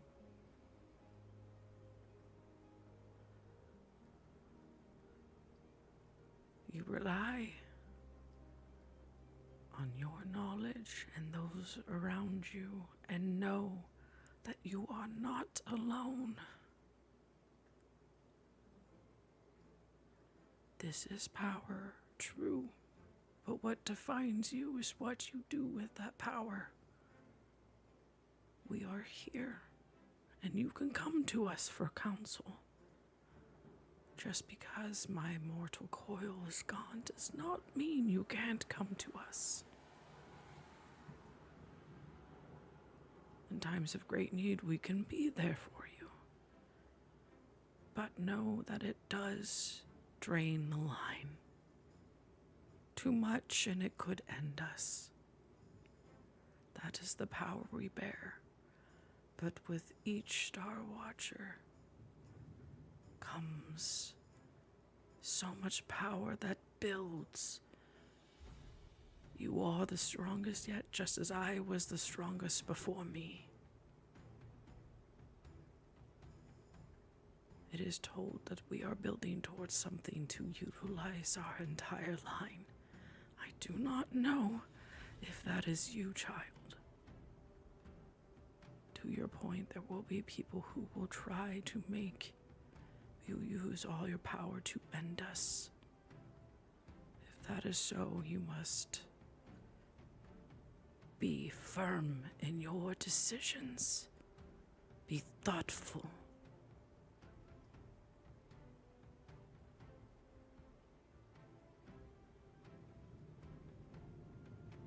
Callista will nod solemnly and put her paw over her heart and say, I promise, Nana, I will make you proud and all the Star Watcher women before you, and I will carry your legacy here with me, and I will not let our light go out. But should it go out with a bang.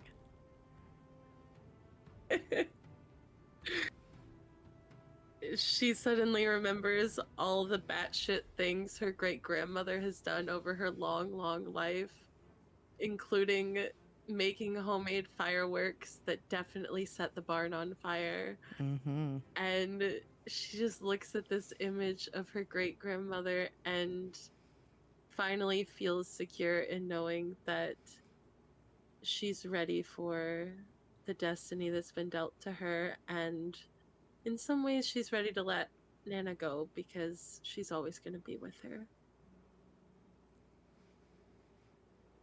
I'm going to miss your laugh.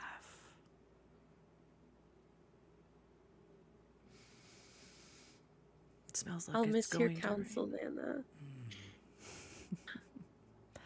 Should you need it, dream of this area and look into the pond. I will be there. We can have some tea. I'd like that.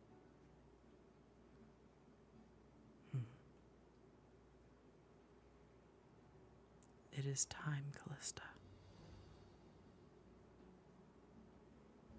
The sun is rising.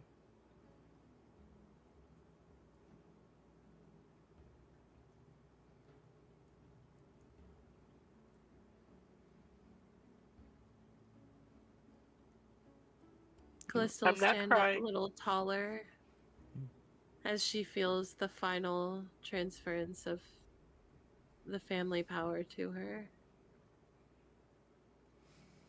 And she feels her great-grandmother and that connection that will always be there, feeling a little more distant. That is it. That is the rest. It is done. Thank you, Nana. You're welcome, my child.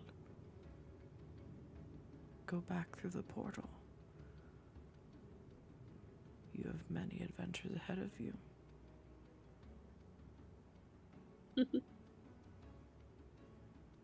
Kind of sadly smiles and turns and walks through the portal. Ah. Do you look back? I'm not crying, you're crying.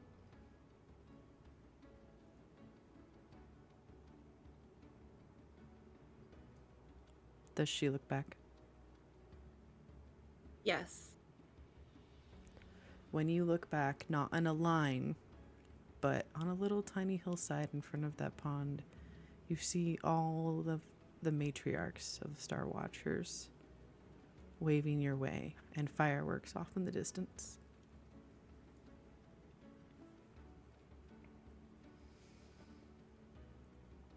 Love that. I'm not crying, you're crying. And you hear in your ear one last time, "Happy birthday." Oh!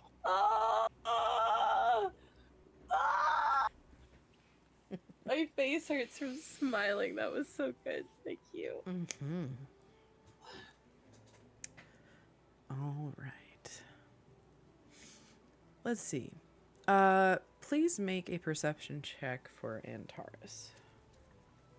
Okay. He just uses mind perception, right? He uses, that's a great point. I need to actually, let's see, I think we can just make a dog. Because, basically, you can use... Yeah, I think he gets his own stats. Yeah, let's see.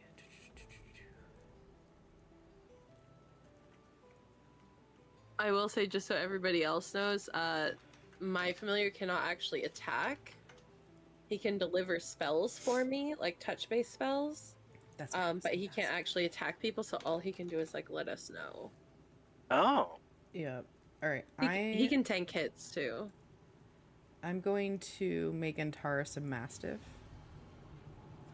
So he has a +3 to his perception. Ooh, hot. Um. Wait, actually, so do I.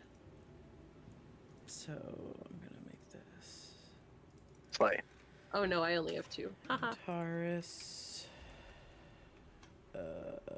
Callista's familiar. Oh, look at that boy. There we go.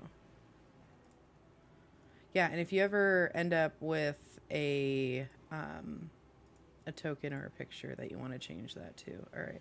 I'm totally drawing him this week. That description you gave of him was amazing. Hell yeah. All right. There you go. Should be playable. Where did you go? Antares? It tells me use the character mancer, create an NPC, or edit sheet directly. Edit sheet directly, I'm assuming. Ooh. I also see that. I'm gonna create NPC. There we go. That's me. That's a me thing. You should be able to hopefully, if you open it up, yeah. And now, yeah, if you click on skills perception, it's a clickable thing. Let me find him in the handout section. There he is. It still is giving me this pop-up. Maybe exit out of edit it. sheet directly? Here. Oh. Let me try that. Does it change it? Let me try. No. Okay. Hit create NPC. That's fine, because it'll just be...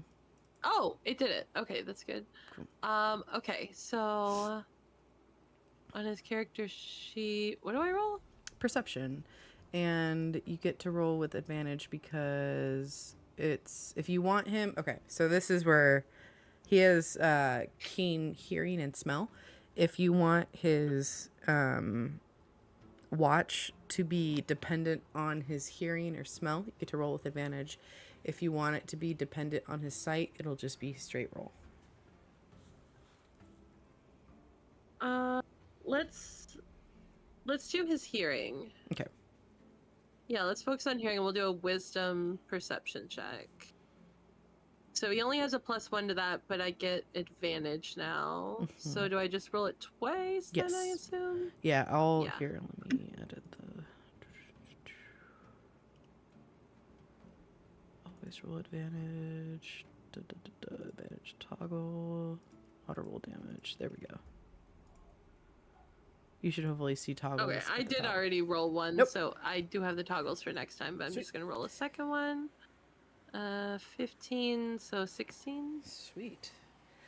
There's a very tense moment, probably like 3/4 of the way through Antares' watch, where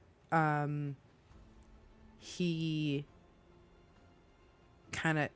starts hearing what sounds like thumping, and this is more for our general knowledge as we're like watching, not necessarily character knowledge, but he makes his way down to the end of the bramble patch, and he looks out and he sees just this random like giant snail kind of slowly making its way away from the tower before he goes back up, and nothing else happens throughout the night. Was that the same giant snail we saw earlier? Don't know. Imagine. So the rest of you, everybody wakes up. We'll fast forward through that. You can reset your character sheets. However, Etika, was there something that you wanted to happen in the middle of the night, or is this the next morning thing? Middle of the night. Okay, so go ahead, everybody. Reset your character sheets, and the floor is yours. We'll be hitting short rest, long rest. You checked Long rest. Okay. Rossi. I was muted. Sorry. Hold up. Brain thoughts. I was gonna check them earlier because I felt like something was happening.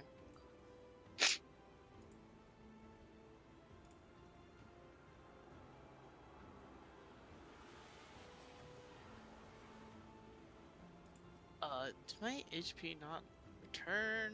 It should. Should have, because the current hit points are If not, there. so I've never had Roll20 with the ability to do the long rest button. If you just need to manually just change your HP to max, I would just do that. It should be okay. Yeah. It is on the right underneath your characteristics, for me at least. Yeah, there's a short rest or a long rest. Long rest. Yeah. Long rest, that means I need to... Well, you had an overnight scene you wanted to do first, right?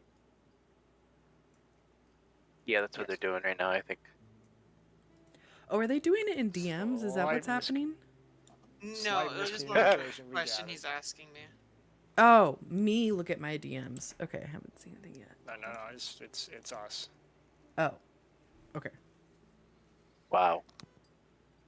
Alright, we'll do it out. He's just more of asking how we're trying to play this, because I was not paying attention to my DMs. Apologies. Okay.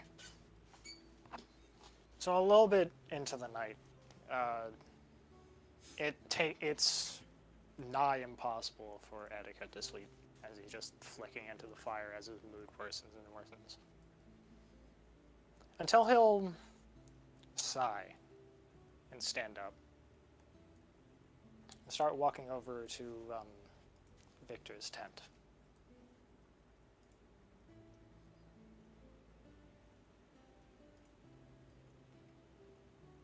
He'll cast Druidcraft, standing outside the flap entrance. He'll cast Druidcraft to make a bit of a rustle to wake him up.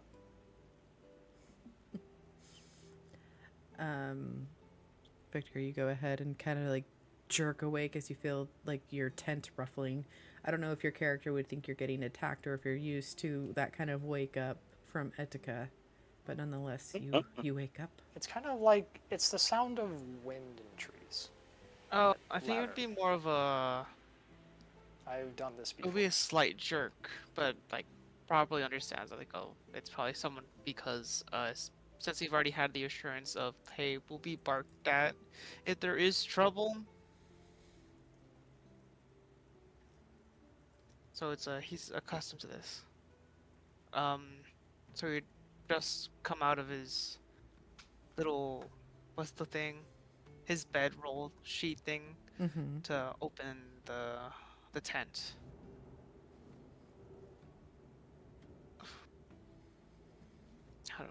in like a groggy tone. What's the matter, Etika? Are you in pain? Do your wounds ache? Do this all the time. I tell you, it doesn't hurt nor bother me.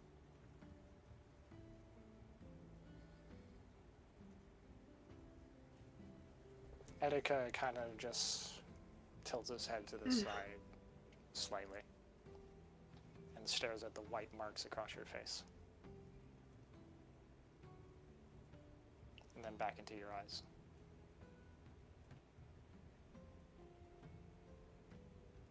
You don't have to lie to me. I hope you know that.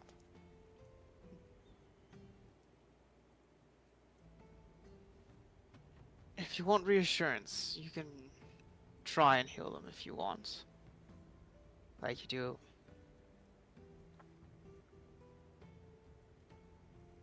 Yes. Come sit by the fire for a while.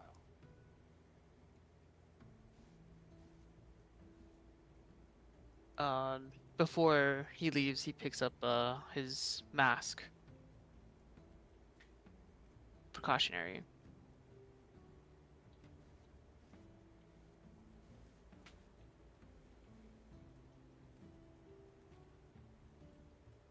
Sit. Oh, pain. Do this all the time, Etika. Do you wish that I don't? No. It's just more... I worry about you worrying about this. I do nothing but worry, Victor.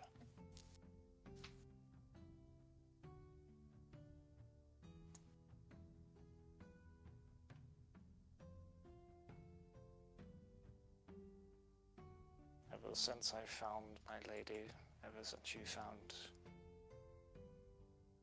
There's a very painful pause before he says, yours.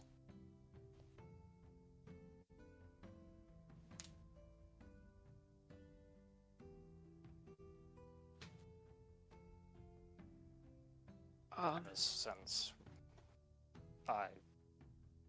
we lost her.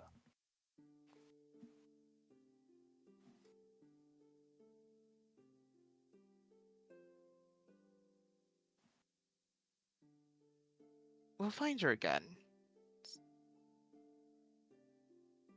Especially now that it's not just us two.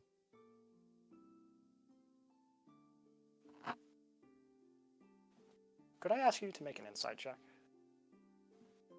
Me? Yes. At extreme difficulty.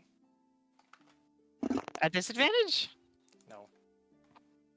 Or what do you mean? I'm so it's confused. Oh, yeah, don't worry about it. It's a DC thing. Wait, what was it again? What type of roll am I making? Insight. Insight is where? What the fuck? You see Etika steel himself for a moment. A deep breath and his face returns to the more stoic. And he'll gesture to your clothing. It doesn't work nearly as well through leather.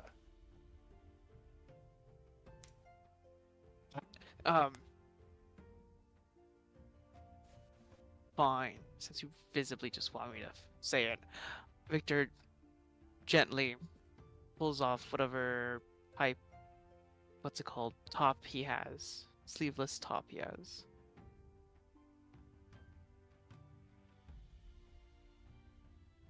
Etika will stare at the burns for a while.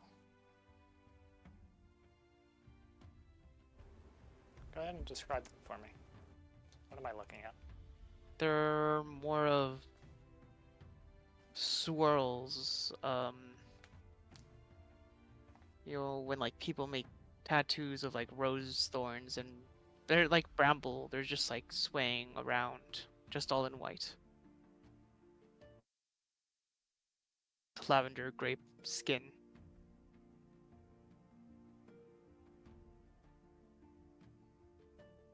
Are you ready? And I'll place his hand against his back. Yeah, just do what you feels comfortable.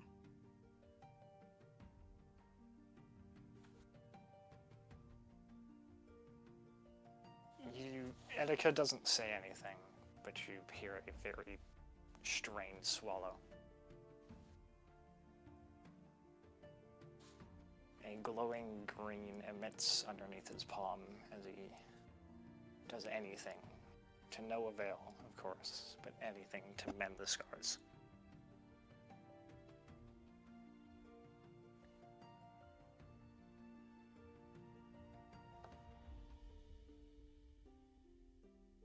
There are chants underneath his breath as he works through each line.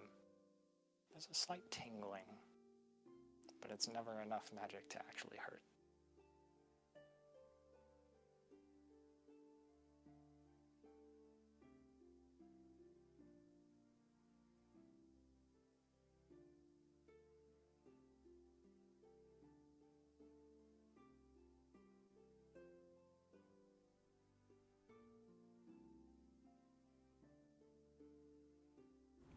I guess my question in this moment for Victor is,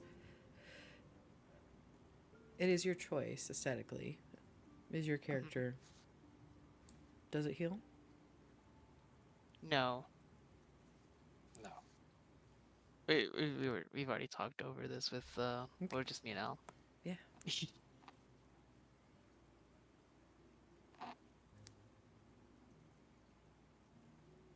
There's not much I can do other than soothe. But you've heard this a million times before. I'm sorry. Let's start having a counter for your apologies.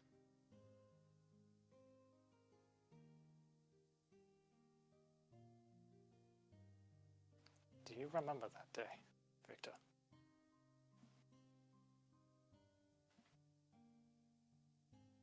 Ah, every time I close my eyes.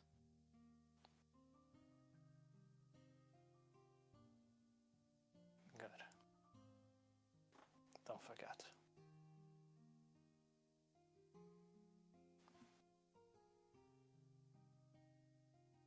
Whether it's hatred or spite, or love and compassion that guide you. Keep going, won't you?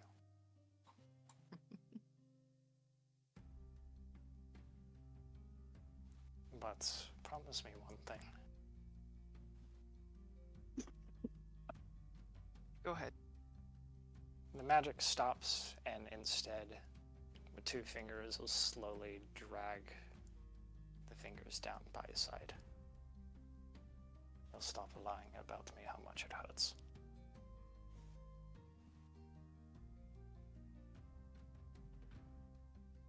Say it as if I'm the one that's not allowed to lie. And he just glances over at Victor. Not Victor, sorry. This is not a thing, don't listen to me. I just realized we don't know that. Just back at Etika.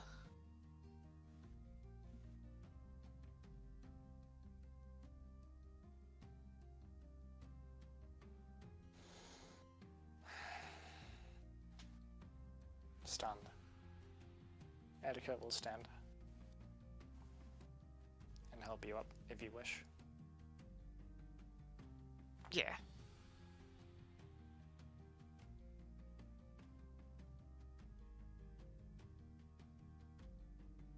He, dusts himself off.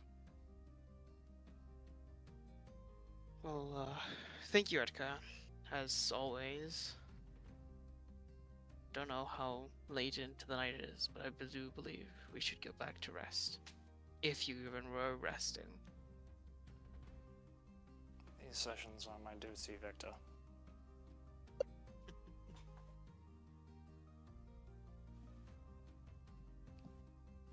All right. Good night. I will be at the fire for a few longer. Don't stay up too late. We still need you for the rest of the adventure. I will find sleep when it comes to me. He just walks, like, back to his tent. Okay. Attica slumps down in front of the fire and continues flicking a few more times, changing the colors before it settles on a kind of cerulean blue. He's pressing the buttons on the LED controller. That's pretty much exactly what he's doing. I love I that. see, that's the start. But We with had to. fire. And once it does, he'll look down and fall asleep seated. So funny Oh story. God. The sky doesn't ever actually change color here, but it is, you Right. know, dark enough for everyone to catch sleep. And as the hours tick by before we get to a fully completed rest, the camera zooms in on Halder. Halder, who is sleeping peacefully. How does Halder sleep? Does he sleep in his tent? Does he sleep out of it? Barbarians always have usually some sort of fun flavor. I feel like Halder kind of like slumped up next to like a rock or something by the fire. Just kind of still sitting upright, just passed out on the rock. Love that. Well, as sleep takes you, Halder, you know, and your mind starts kind of processing throughout the day's events, your mind seems to wander specifically to when you guys were all standing on the Queen's Way. To that moment where you were looking down at the stone before you and seeing it glow. And you look around and you realize you're alone. But then you look back and looking exactly where you're looking, but standing next to you now, same height, is someone who's familiar to you, yet someone who you have not seen in many, many years. You hear his voice. It's glowing! Do you see that, Halder? It's glowing! As Boren exclaims to you. What does Boren look like?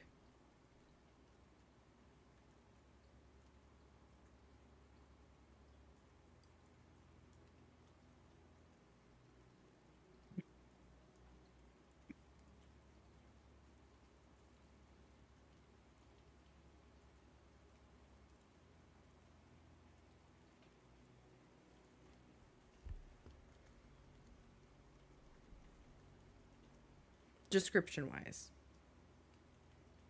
Yeah. Speaking similar to Halder. Slightly more of the reddish skin and beard. Mm-hmm. What's really off-putting in this moment as you look at him is he is what is the same age as you. Whereas the last time you saw Boren, you guys were basically just kids. He just kind of stares at you, waiting for an answer. And clearly you don't, as he goes, "What do you think? How do you think it was done? Enchantment? That's too large for it. Come on now, you're better at this than I am."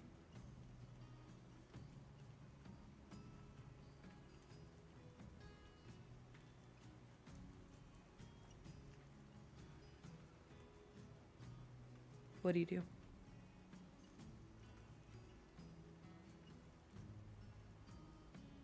Alder kind of like steps back, kind of surprised to see Boren.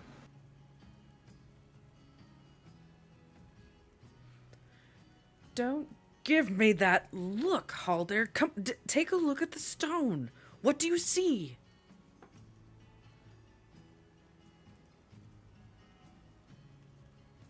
I see it's glowing, but how are you here?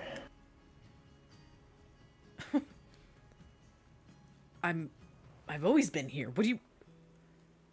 We traveled here together. Went to the carnival and everything. Do you not... We stepped through the mirror. Are you okay?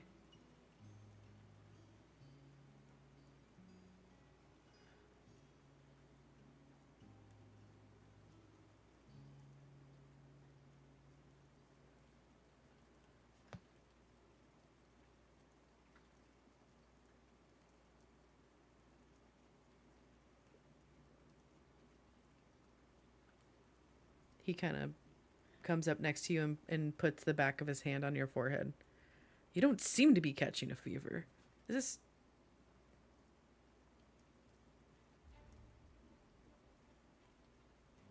But you look pale. Do you need some water? And he goes and he grabs a canteen and he holds it up to you. He takes it and takes a drink from it. And then kind of like shakes his head and like snaps out of it and goes along with what was going on.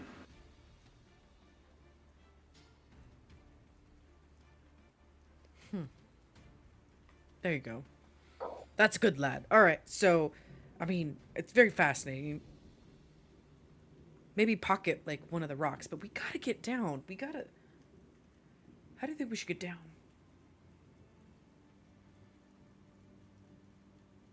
We can climb down this way as he walks over to where they went down. Or the, like, mushrooms and bricks there. Mm-hmm. How did you know those were there?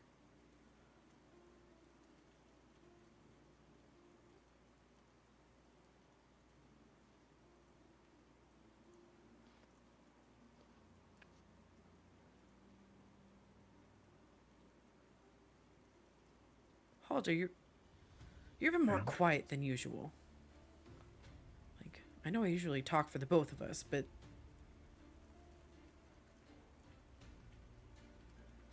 Sorry, this is just all odd to me. I feel like I've been here before.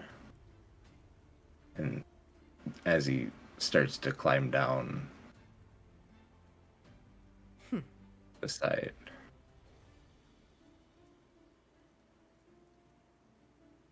Interesting. All right. You've definitely said that before. How about this? Last one down has to make dinner.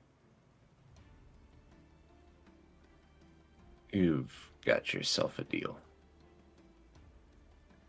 All right. For this, I want you to make a athletics check, please.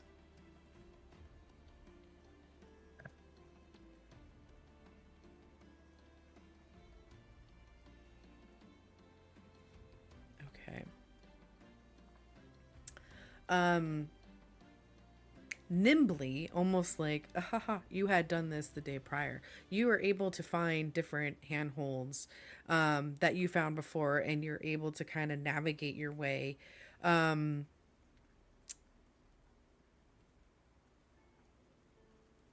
Boren seems to be a little bit more of a daredevil, if you will. At first, you kind of have the lead, and then he overtakes you, and then he passes you. To the point where, you know, you're a little concerned and protective. This is a very long, or this is a very tall, road, if you will, and it's a very far fall. And right as that thought crosses your mind, you have this flash of somebody else falling, and you feel the ground beneath you shake, and you have this memory, this flash of a time gone by where you were actually in a mine shaft, and the ground is also shaking and rocks are falling. You look down, you blink, and you see Boren has actually chosen the wrong foothold to the point where a massive stone has dislodged, and he is now free falling off of the wall. And your mind flashes again back to the mine shaft where you and Boren get separated from the rocks that are falling in between you. You flash and you see him falling, his hand reaching out to you, and he yells, "Halder! Help! Help, Halder!" What do you do?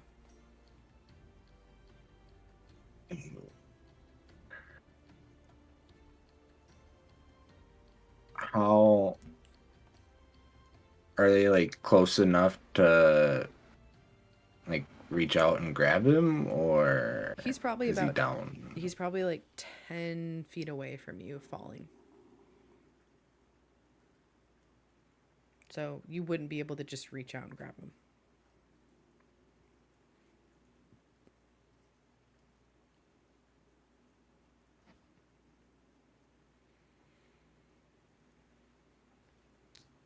Halder would. He's already below Halder at this point, right? Yes. So effectively, you're above him, hanging onto the wall. He was below you. He grabbed the wrong handhold, and he, because it was a race, he was below you a little bit more, and now he's free falling below you. Halder would lean down with one hand still holding onto the wall, like trying to reach out to him, but not quite, and just yelling, "Boren."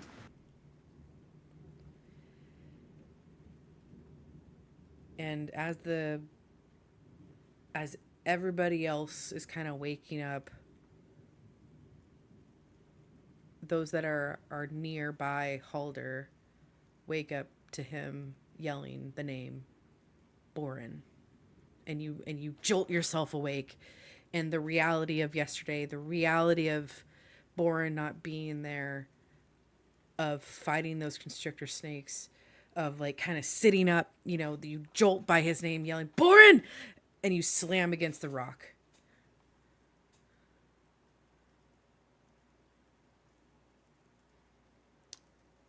And I think that's where we will take our break.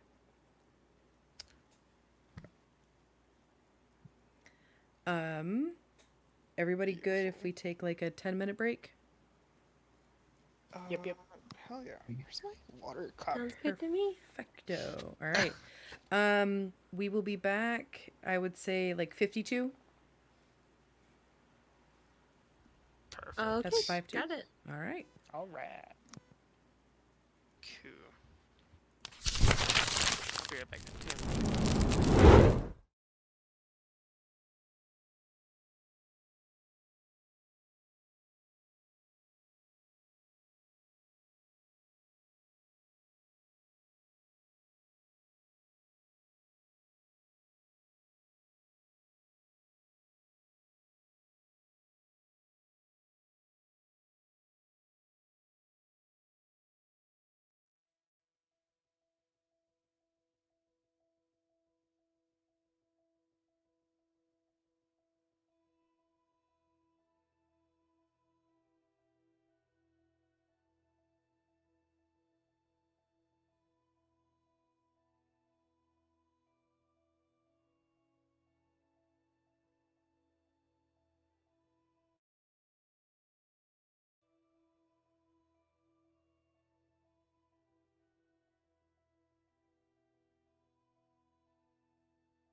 am back.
Oh, this is like Dark Fae vibes.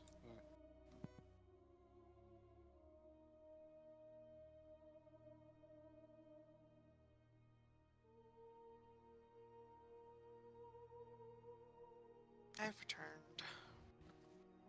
Hello, have returned. I said I've returned, not I'm returned. LOL. Not you trying to do a Can't dad joke. do this joke and fail, especially in front of me. I heard and. Don't at me. That's what I heard.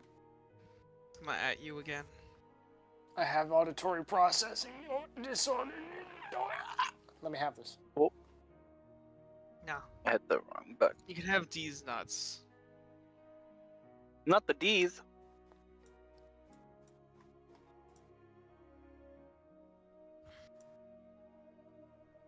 Dis and D's, the twins. Stop! Blame me. That's What? I knew you would have gotten there somewhere, somehow. In your yeah. And I must Listen, say it's that very- almost everything I've has been cringe. Oh, please. That was not very Unnecessary. cute. That was not very demure. It was not very mindful. Hey, Steven. Stop. Hey, You stop Steven. right there. Stop right there, criminal scum. Do you Never. remember when I threatened to staple Daiku's liver to his eye sockets the other day? Mm-hmm. Oh. I'll do far worse, because I love you. So cease this Well, that doesn't nonsense. make sense. Yes, it does. Why are you gonna do worse if you love me? Because if you love me in return, you should know, please. Enough. This is not very demure of you to keep doing the demure. Stop. Halt. If you continue with this, I will crease your Jordans. I'm sorry, what? Oh, you said crease my Jordans. Well, the joke's on you. I don't wear Jordans.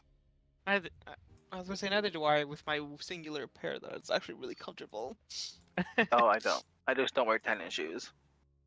You don't wear tennis shoes. I don't. I'm more of a Vans girly.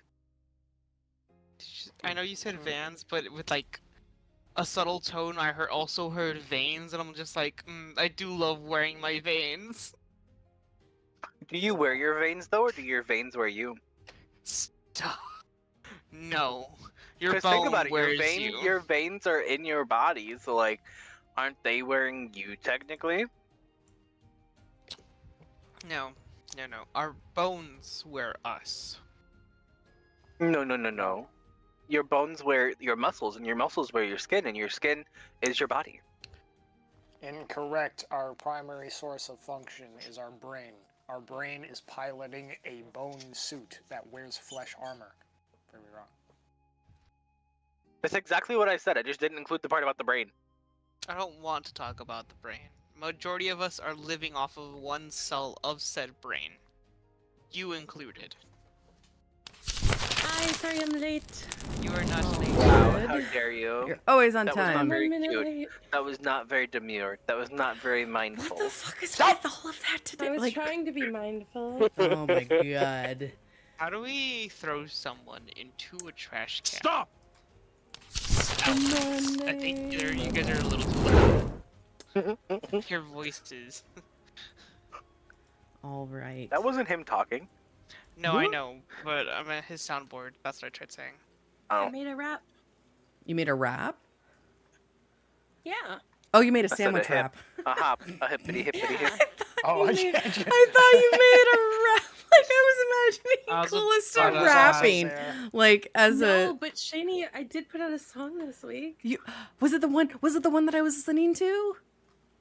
A video game? Yeah. Play me like a video Mhm. game. Why Oh. do you? Yeah, it came out yesterday. Hell yeah. Okay. After D&D, I have to go listen to It's so good. it.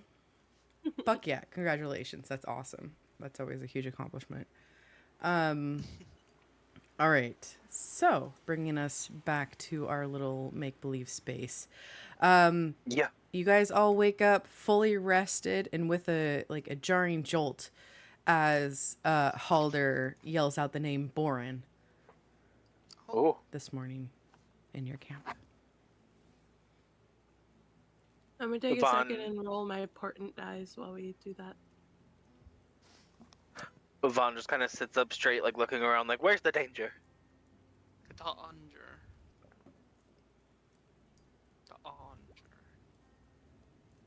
Terrible. If we're all running up to the tent, That's unfortunate. theoretically, Victor will be like the last one there. Because he'll be putting up like all of his clothes to cover his spotting. Mm-hmm. Okay. Not very demure. Yeah. Does anyone run to the tent? Halder, what do you do? Well, he's not in a tent. He is sitting. He fell asleep against a rock. On the ground. Yeah. By the Oh. fire. Melissa would be near the fire because she just like made a nest by the fire, so I think she would go see him. Also, it sounds like Attica fell asleep near the fire, so you'd also be there, Yes. wouldn't you? So, there you go. You got peeps. Melissa scurries over and puts a little paw on his shoulder. Are you okay? What happened? What happened? I I couldn't help myself. Can I just like? Like, Oh, sorry. Halder kind of like looks around and just goes, I think it was a nightmare. Oh no, I'm sorry. You know what always helps with nightmares? A good breakfast. What can we cook? Let's see if we can I'm willing find to a flat berries. rock. Antares Can I look makes for his way food? over to you real quick, Lista, and just gives you a big lick on the side of your cheek and goes, "It was a quiet night.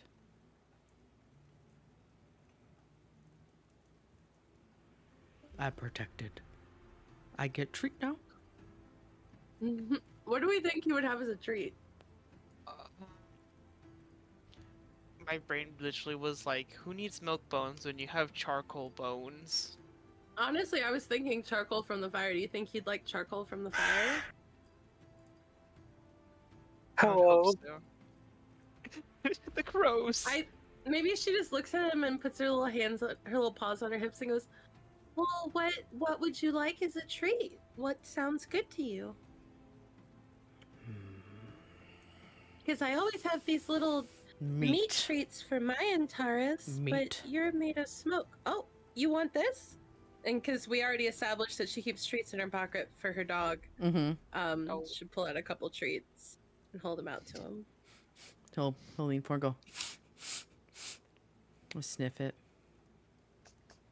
And he'll lean forward and like you feel like when his tongue touches you, it's not like a wet tongue. It's like the coolness of the magic essentially.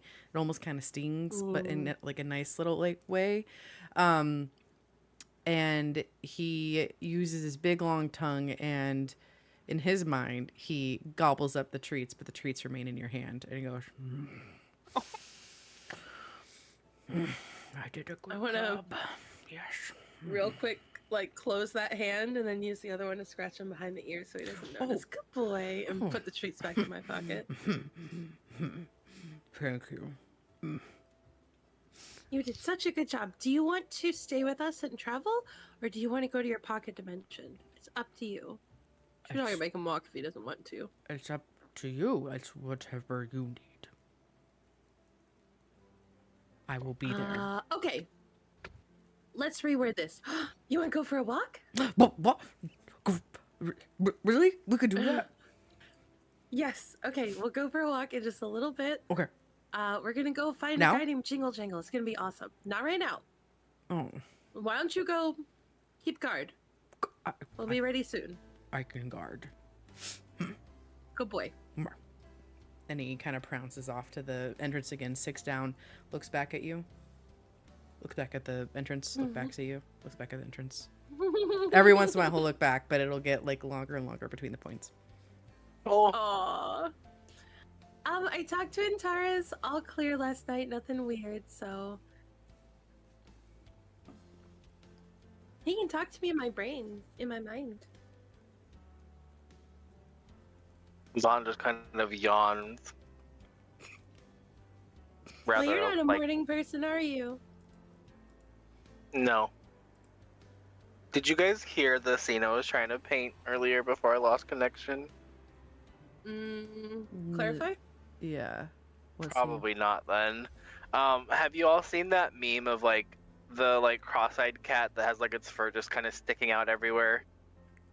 I sent it in like yes. I sent it in the voice call chat if you guys want to look at it. Yeah, I know exactly the one you're talking about. But- That's fucking hilarious. Is that what Vaughn looks like when he wakes up? That's what Vaughn is looking like right now. His hair's just kind of like poofy and everywhere, and he just kind of has like this like sleepy look on his face. I love that.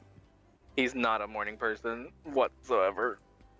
I think Callista's gonna lean against the rock or the log or whatever's by the fire and just give him a long look up and down and go, I liked you better in drag.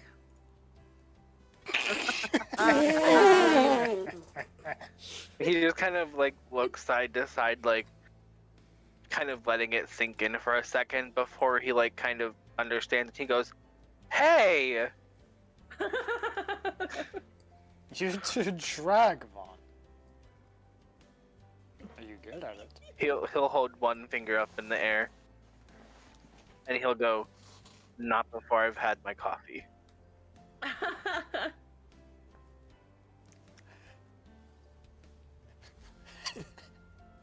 Etika will turn around and shapeshift into a fairly tall elven woman and just say, "Amateur." If the boot fits. If the kinky boat fits.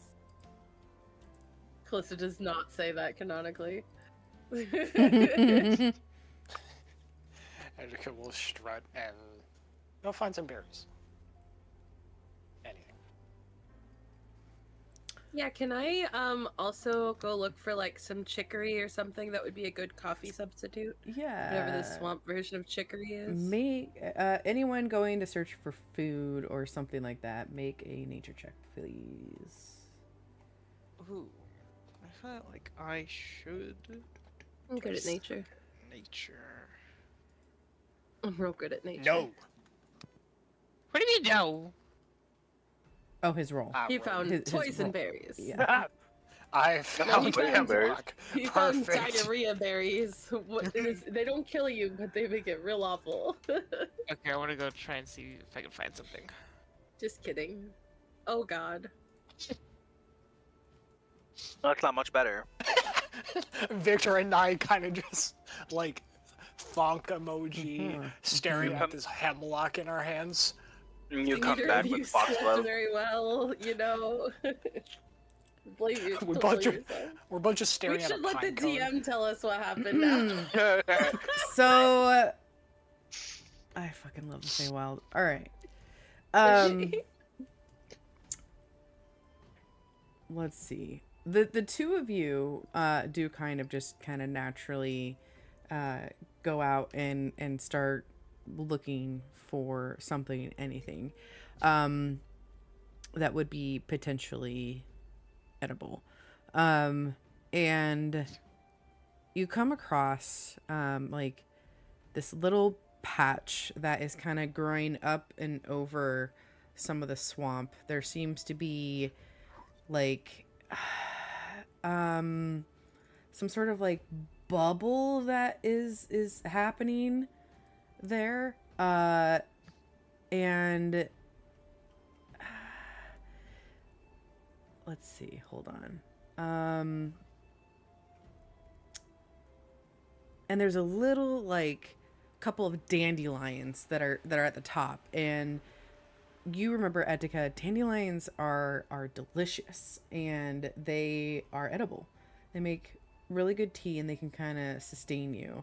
And you know, your mouth starts salivating just at the thought of tasting dandelions once more. Oh, that does sound good right now, not gonna lie. You know, if I've never heard of a dandelion salad recipe, I'd call you crazy. Mm. Dandelion tea is quite Dandelions popular. aren't bad. Yeah.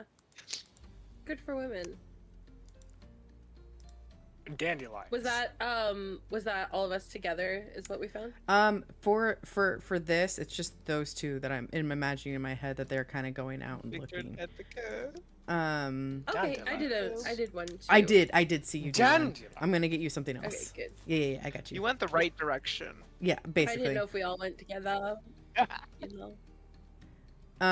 We are, Do you guys go neither to? of us have the brain cell. Okay. So, as you go towards like these little like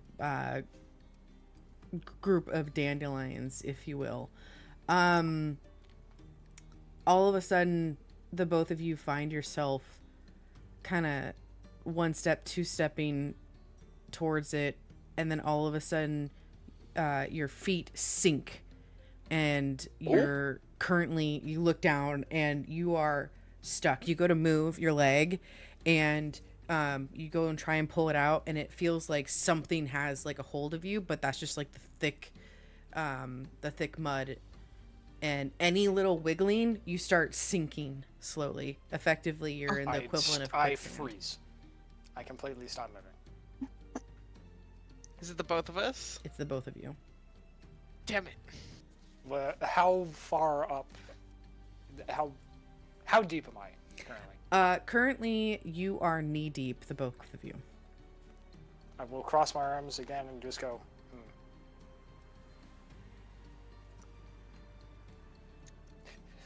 I'll look up at Victor.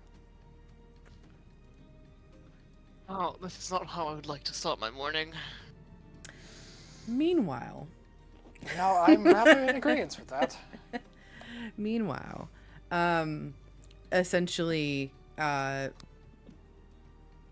Callista, looking around, seeing the dew that is kind of on like the different grass and shrubbery, like off in the distance, you notice some sort of what looks like to be some sort of like stone feature that from your height would look like some sort of like, I don't know, it's not the height of a house, it's maybe the height of a cart, completely made out of stone and like overgrown, and there's a little bit of like a soft glow right at the top of it. Can I get on top of it and look for the source of the glow? Yeah. You get closer to it, and you notice as you kind of step around, there is a natural like stone ring that surrounds it, and you notice it's an actual well. Oh. Yeah.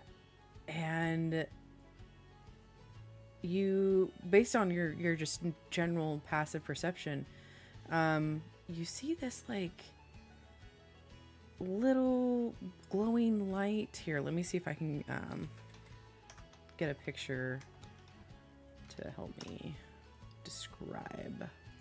I'll drop it in our little chat. Let's see.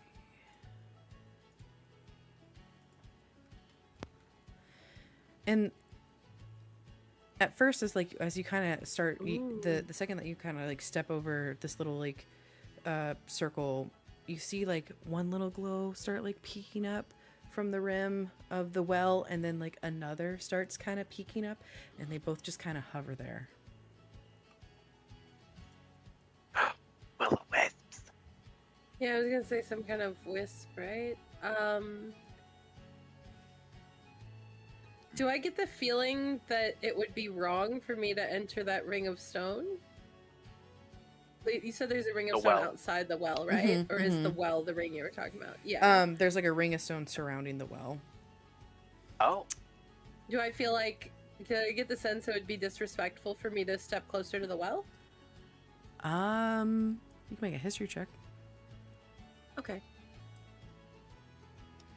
Because this feels like the glowing and the circles, it feels very like intentional. I don't want to fuck with it. Very history ring. check. Yeah. 13. Looking around, it just looks like you kind of look down and you've seen other wells like this where they kind of just naturally build like the foundation of it, and you don't see any sort of like signs or other like graves that would denote that this might be like something that would be like a ritual site. So you're fairly confident that it's not disrespectful or anything. It just seems to be a feature of the well. Okay.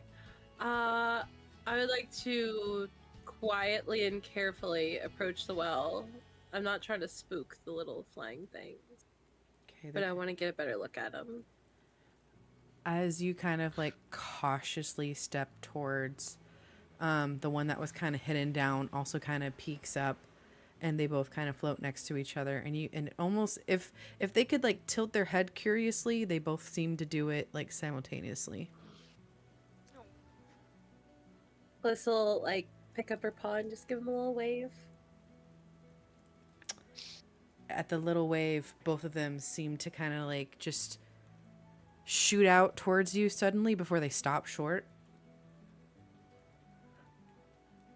And you get like a little voice in your head. Hi.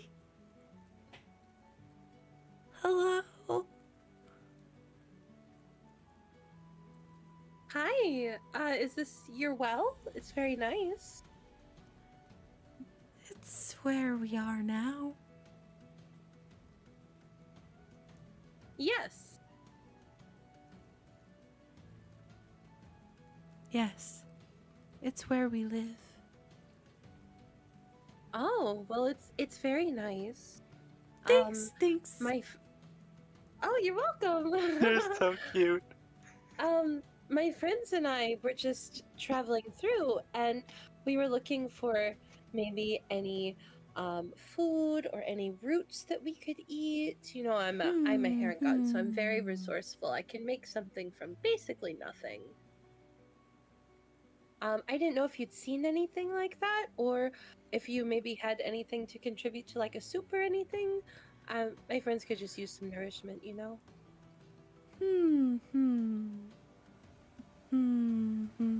There's some potentially. What are your intentions around here? Intentions? Well, right now, my companions and I would describe it as being on a noble mission to save a handsome prince from a tower. Handsome prince, you say. That Yes, seems he may not be noble. royal, but he's very handsome.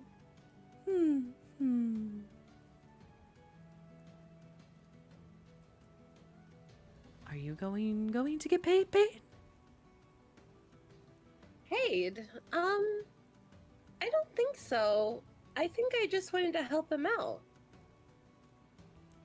At that, the both of them kind of like float towards you and start swirling around your head. Royalty, good heart. Good intentions. Yes, help. Yes, we help. Yes. Mushrooms, this way. Follow. Yes.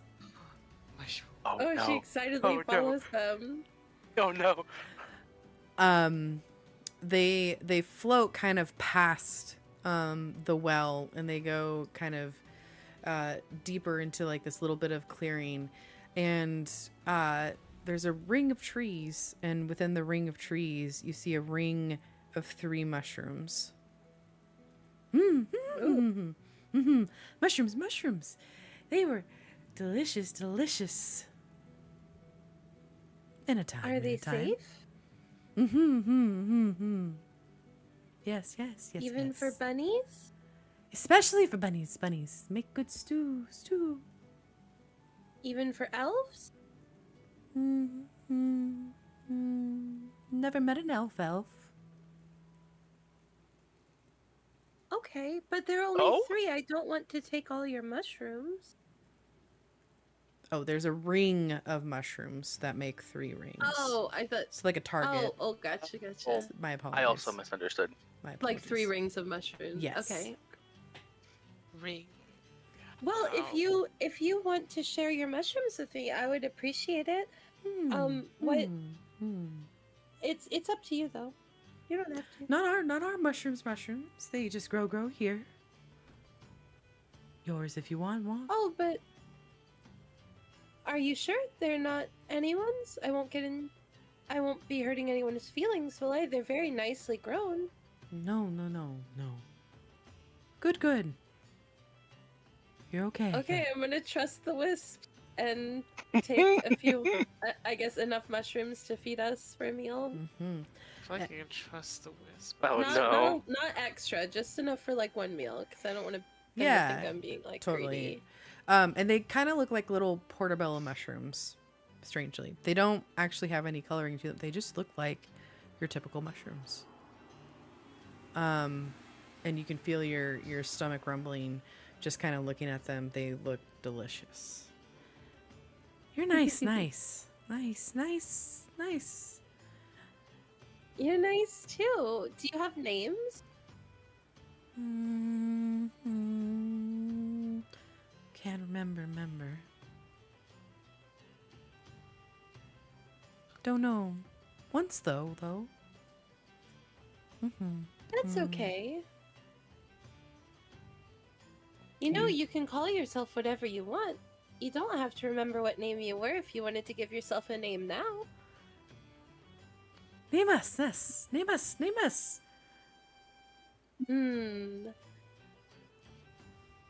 Quick, I need a name for twins because they're One clearly. one should be Echo, and then Oh, I don't know what would go good with Echo.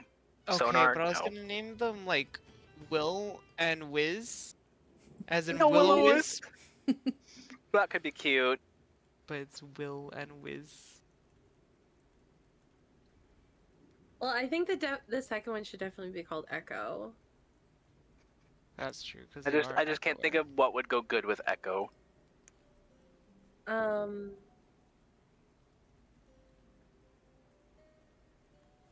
got an idea for names for you. And she'll point to the first one and say, I think I'll call you Star because you shine like a star.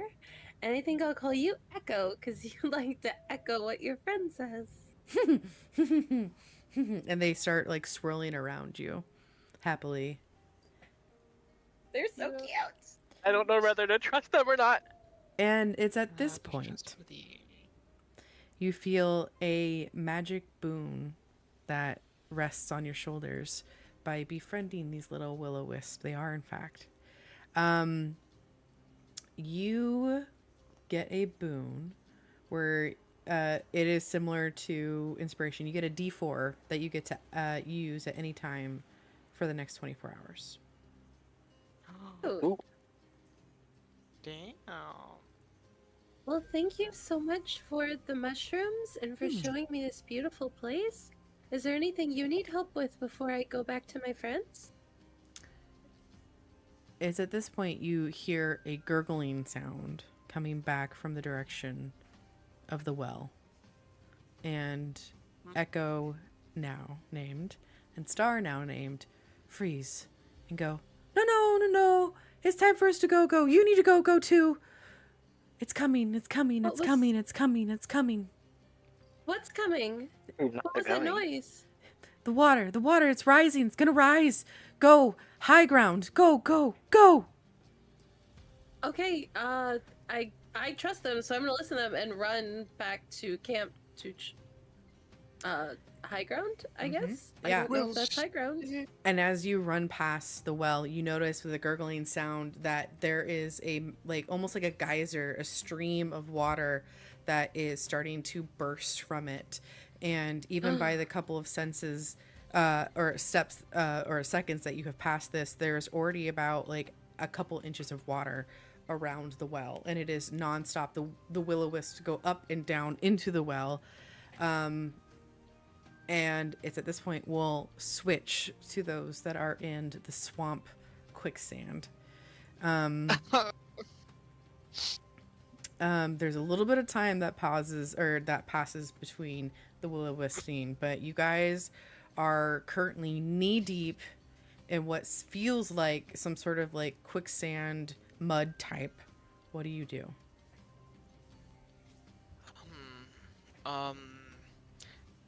Can I do perception or something to see how close, if, like, there's any branches nearby? Yeah, go ahead. I'm allowed to do perception, right? That's Yes, perception's fine. Okay. I was like, I don't know. I just said that for some reason. No, you're good. Perfect. You look around and you see about 8 feet from you is a pretty, like, you see a nursing log, and from the nursing log is a pretty thick branch that is just out of grasp, but is there, and it looks pretty rooted.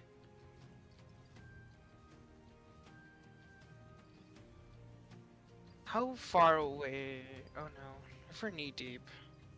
How did we get into this situation? We're smarter than this. Are you? I was gonna say, apparently not if you got yourself into it in the first place. Allegedly smarter than this. Perhaps it is not our day. Um, Are you able to reach that? Not just barely. I can't reach. Are there any other trees or sturdy enough branches?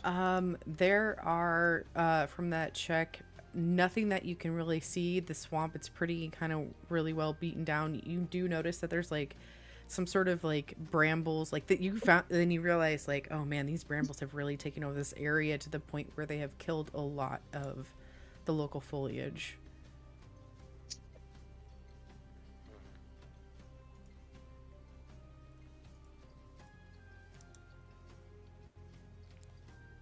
Shit. How do Perhaps we should think about our place in the universe. Excuse me? Etika shrugs and sinks just half an inch deeper.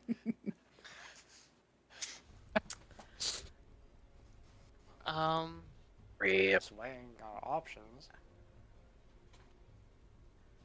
At this point, you guys are down to the tops of your thighs. My thighs? You said it was 8 feet away from me, the tree? It is. The branch that you Damn. could potentially grab. The branch, but about the tree. The tree is about 10 feet away. Well, probably 15. Wait It's a a minute. large branch. I have an idea. Oh. I know Thornwhip. Okay, yeah. Would you let me shoot out a vine and try to basically make a rope? I would. It would depend on the roll that you do, because damage will be done if the branch Yes. will hold. All right. You one-shot the branch, imagine. Do we have any other options? You know what? I will relay this information. I can thorn whip the branch and at the very least get me out, and then I can work on getting you out, but I don't want to break the branch either. You guys sink another half foot. You're up to your waist now. It's our only choice that you can think of right now, so I think you should do it quickly before we drown. Without another word, I'll rend my hand backwards and flick it forward, and a dark green vine shoots out of my wrist. All right. Go ahead and roll that damage. Yes. That is 1d6. Okay. Hiya. I was just gonna.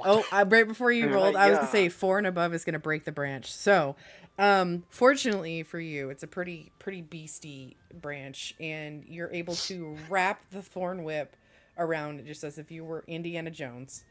And you pull on it, and there's very briefly, because you know this spell is very short. This thorn whip is there. What do you do as you feel yourself sinking? Excuse me.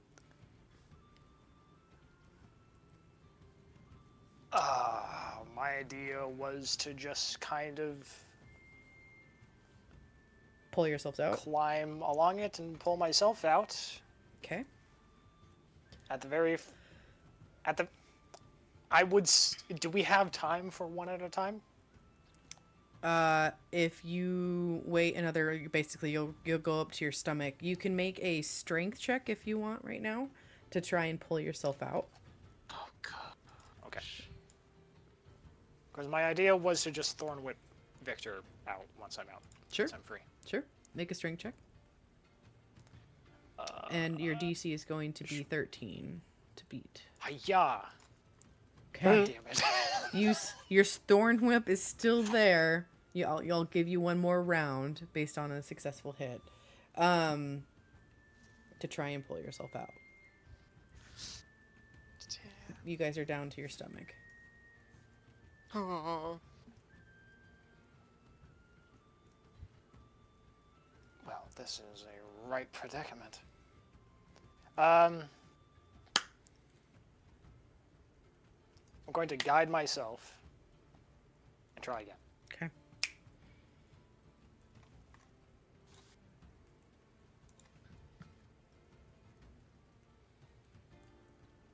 Okay. Plus D4. 9 plus D4. Oh my god. I Okay. hate it here. Pastel, can you make a perception check with advantage for me, please? This is based on With advantage? yes, because this is going to be oh my god, Oof. what's his face?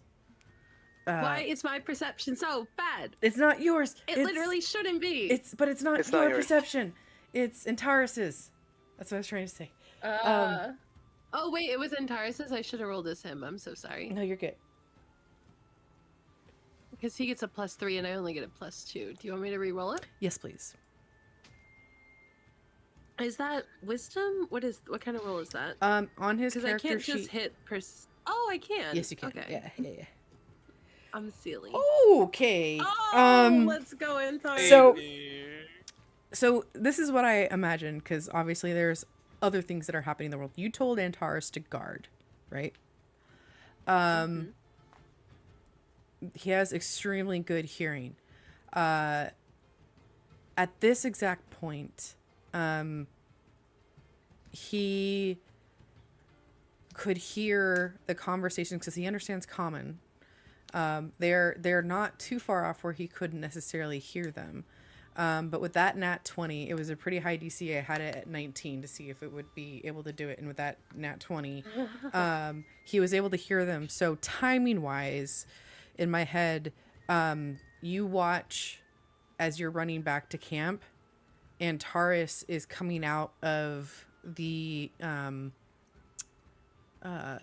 briars essentially and booking it to the left, and you guys are in range that you hear him, and he says, "Danger! They're stuck! Danger!" Am I close enough to yell to the camp to get everyone else's attention? Yes. Okay, I yell, "Hey guys, they need our help! Come on! Halder! Spawn!"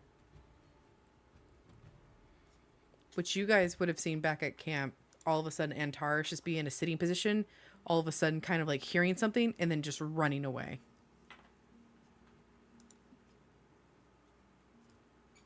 Vaughn will get up very begrudgingly and kind of like run his hands through his hair to kind of tame it a bit, and then lazily follow them.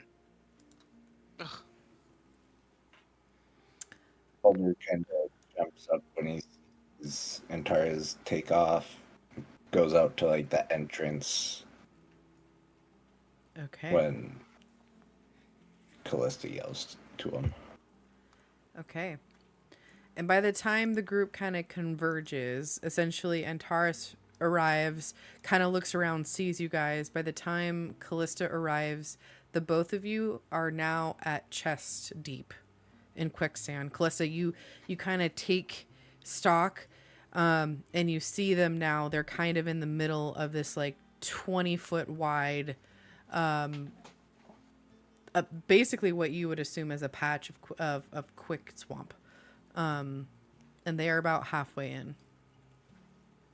You know, Victor, I've come to the realization rather rapidly that I am not that lucky of a person. That's very clear from over here. Oh, help, please. Hi. Hello. Okay. Do we think Tensor's floating disc could just save the day here? I mean, Like maybe, always, yeah. Let's give out the disc. That'd be funny. Yeah, I have to be within 20 feet of it, and the hole is 20 feet wide, so realistically, I could maneuver it. It just depends if we think or if the DM thinks they're strong enough to pull themselves out of the quicksand onto the disc. Mm-hmm. I mean, if they grab onto the disc, surely they can, like, you can just run away and them holding onto the disc will pull them free. Well, it's only, it's 3 feet in diameter and 1 inch thick. So it's not a lot to grab onto, but, like, one of them could hold onto it and I could drag them out. Valid. Depends if their arms stay above. Mm-hmm. Oh, true. So if basically where I'm at in my head is you're at the edge of the 20-foot wide quicksand area, so you can cast it and have it appear next to them. and one of them can attempt to grab, and we can do a check there with advantage because of Tensor's floating disc. I feel like I have a better strength You do. for some reason. I do. I have a think minus I one. will do it. Okay. How do you have a -1? Callista, do you I'm cast minus two. Tensor's Cleric. floating disc? I do cast Tensor's floating. I walk 10 feet away from the hole Okay. and cast Tensor's floating disc, so it's right in the middle, and I can maneuver from there. All right. Okay, go ahead and make me a strength. I'll say, yeah. What did I say? Strength. Did I say strength save? Or strength check? It was Strength just a check. save or strength check? It was a strength check. With advantage, so one more. Oh wait, one more. Yes! All right. Nice. And with that, it's almost like a sickening, like you just pop Victor out of the hole. And Etika, do you do anything in this round? Otherwise, you'll sink down to your shoulders. I was gonna say, can I grab him with my That tail? is. Ow. Can I? Would it? You know what? No, I'll just put one hand out and kind of just stretch it upwards. Just give me a little bit more time. Okay. You don't And- want to put both hands up? Keep Well, him out of I the figured that would- quicksand? I mean, yeah, sure. All right. You might be able to, like, hold him out to, like, give yourself more surface tension? Or, like, take up Yeah. more space on top? That was my original idea. All right. T-pose, baby. Heck yeah. I will T-pose while sinking. All right. And with that, Victor is able to get popped out, just covered in mud. Just, it smells horrible. It is dank. It is, ugh. With Tensor's floating disc. And with that, I'll have the rest of the group kind of arrive at the same time, just as Etika sinks down, shoulders, chin barely above. Actually, probably with this, your mouth is below, but your nose is above, so you can breathe. Oh, Oof. I mean, could we potentially use the disc again? You good? Does anyone else want to try anything, or do you want to try the disc again? Oh, I was gonna does have a recommend hempen maybe rope. use an unseen servant to Wait, like what fly did- on the disc. Sorry, go Gotcha. ahead, What Kyle. did Halder have? He's got a hempen rope that he could Yeah, the rope. throw. That's a great. Halder's strong. Yeah. How about this? Let's do an athletic check on Halder to see if you're accurately able to throw it towards Etika first. And then I'll have Etika do a dexterity save to see if you're able to kind of catch it as well. You said athletics? Yes, please. That's good because the DC was 5. Halder, this is stuff that you're good at. All right, dex save on Etika's part, please. That's Nice. perfect. Your DC was 14. All right, so you're able to grab it. Awesome. Halder, you have a chance. He he's got both hands around the rope. You can do, I would say, probably just an athletics just to pull him out. If you would like to rage, you're welcome to do it at advantage, but it would use up one of your rages. Hey, it's too early to rage, right? Yeah. I just got You've the raging for the mob. If he dies, he dies, right? Mhm.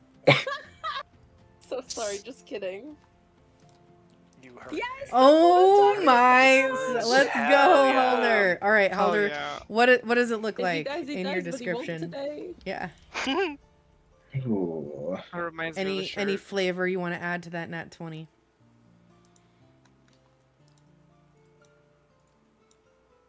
Can't You know, I really can think of it. think of much. I don't really know though. I can. Oh, Yeah. I know how this ends. Etika? So you Oh, good. um So as like Halder just like throws it, he with like a glint in his eyes just like grabs the rope like wrapped around his arm and like full forces it backwards. Like if he's ready to pull back for a like a try to throw a fist, you know, kind of motion. Ooh. And he just like Like pulls Geo Etika Raider. all the way back, just like good enough to almost wipe off all the mud. Love it, especially And he because comes in with like a spin. a little bit of a flourish. Yeah. Love See that. it. All right.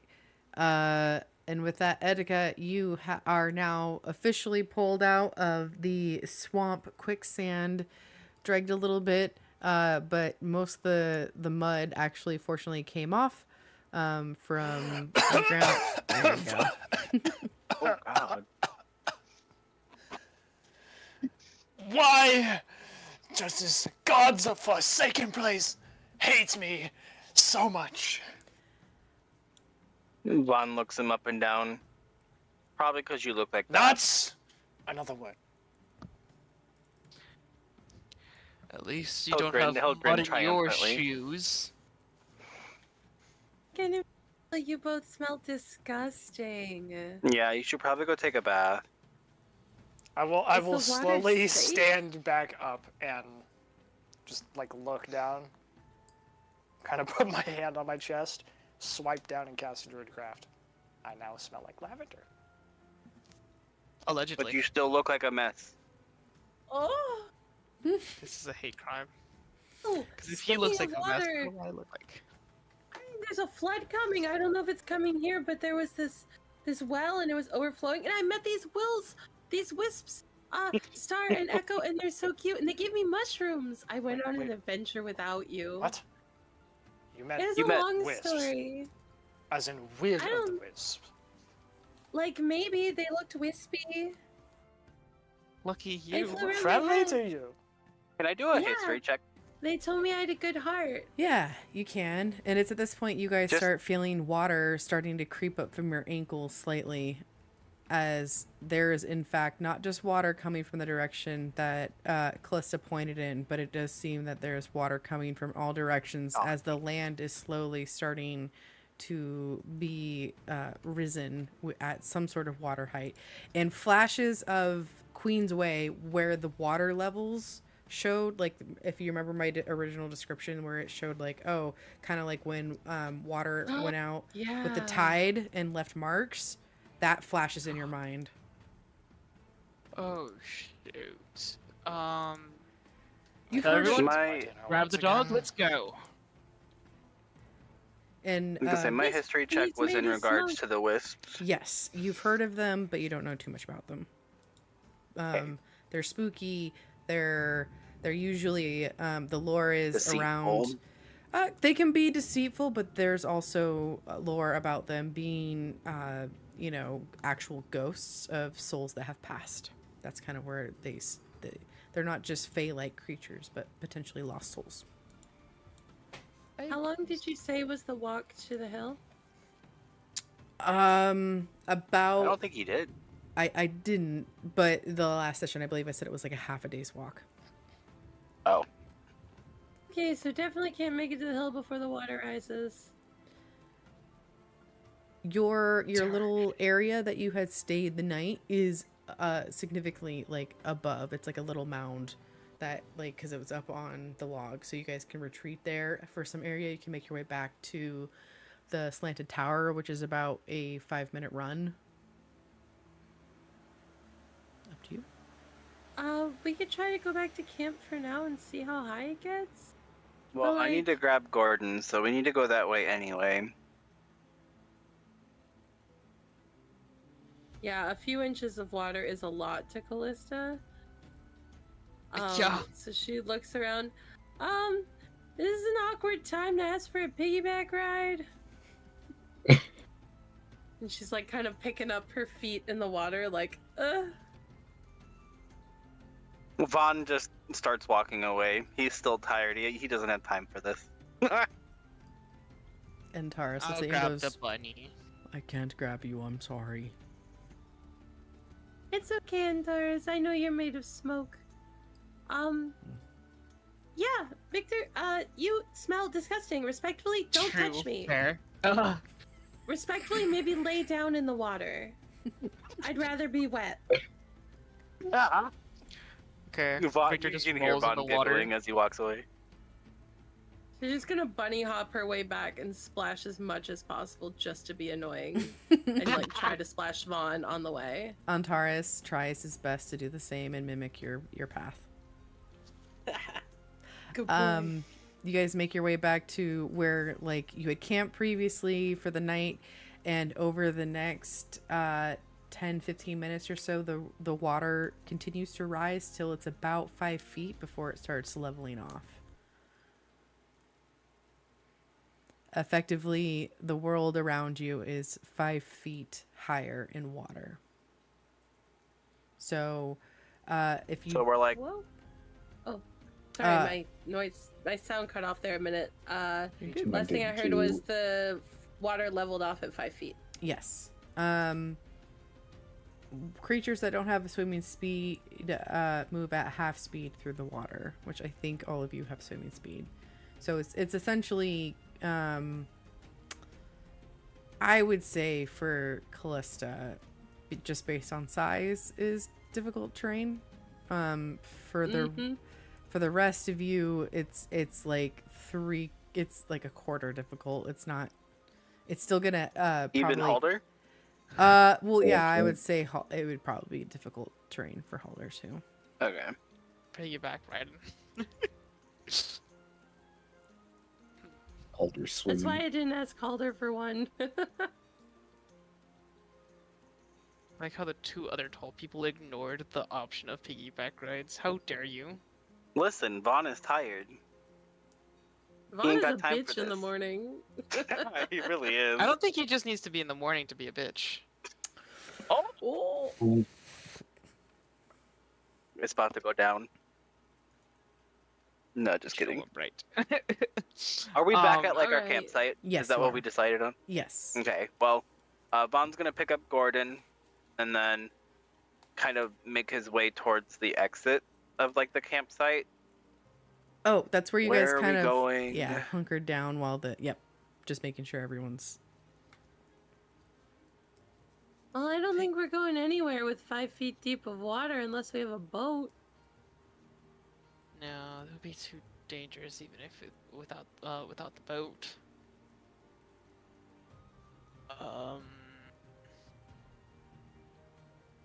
We don't have any like pots or pans, do we?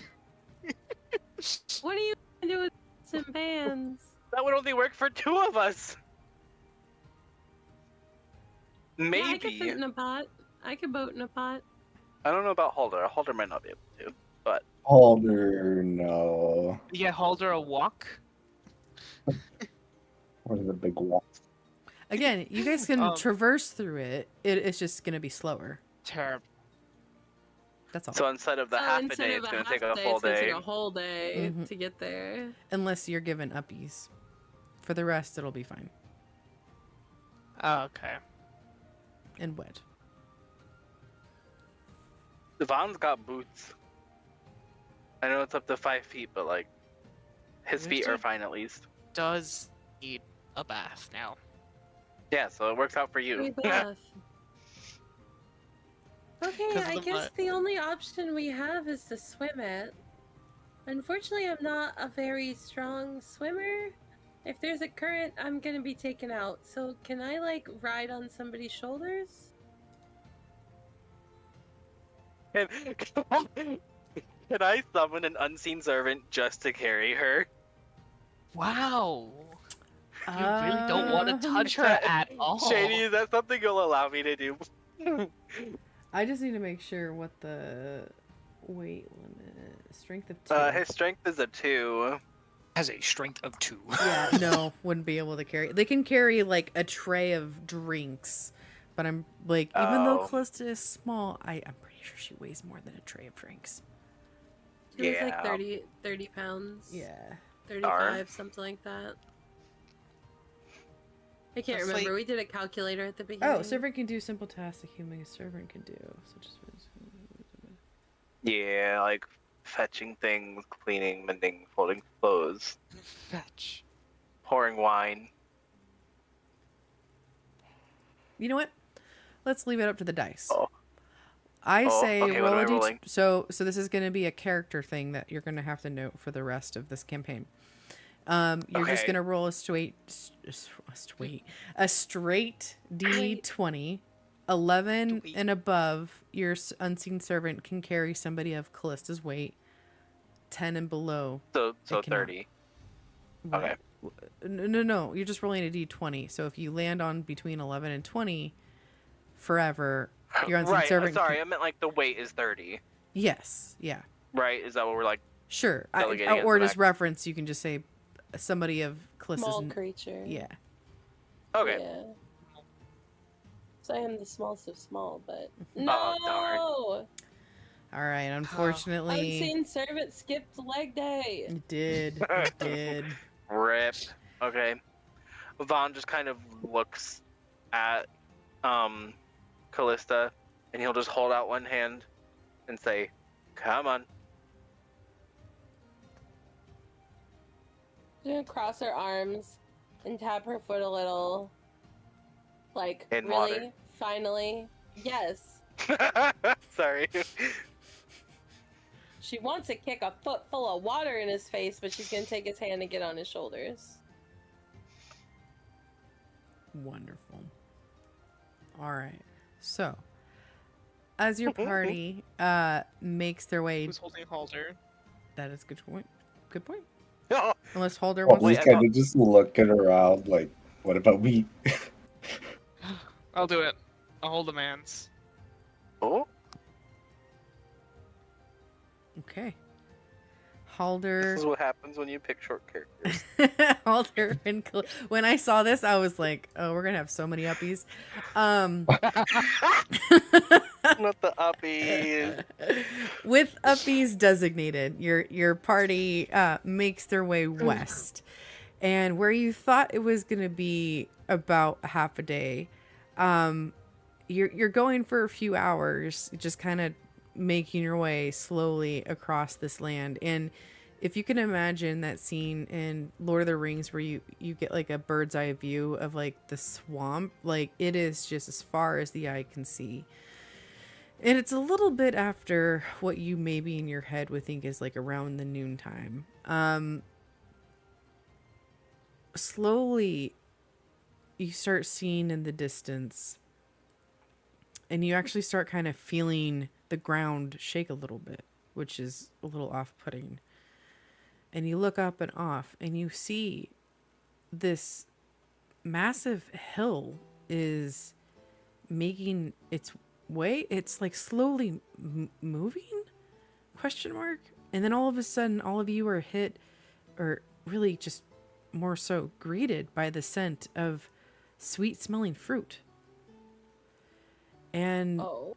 this, as you guys trek further and towards this interesting looking hill, you see damp and downy silvery green moss blankets a gentle upward slope before giving way to a craggy ridge that marks the top of the hill. You see dozens of enormous willow trees dot the hillside, swaying as though in a breeze, despite the absence of one. And we're going to end tonight's session with your group kind of getting to the base of Telmy Hill, as Nice. this seemingly actual alive question mark hill was also making its way towards you.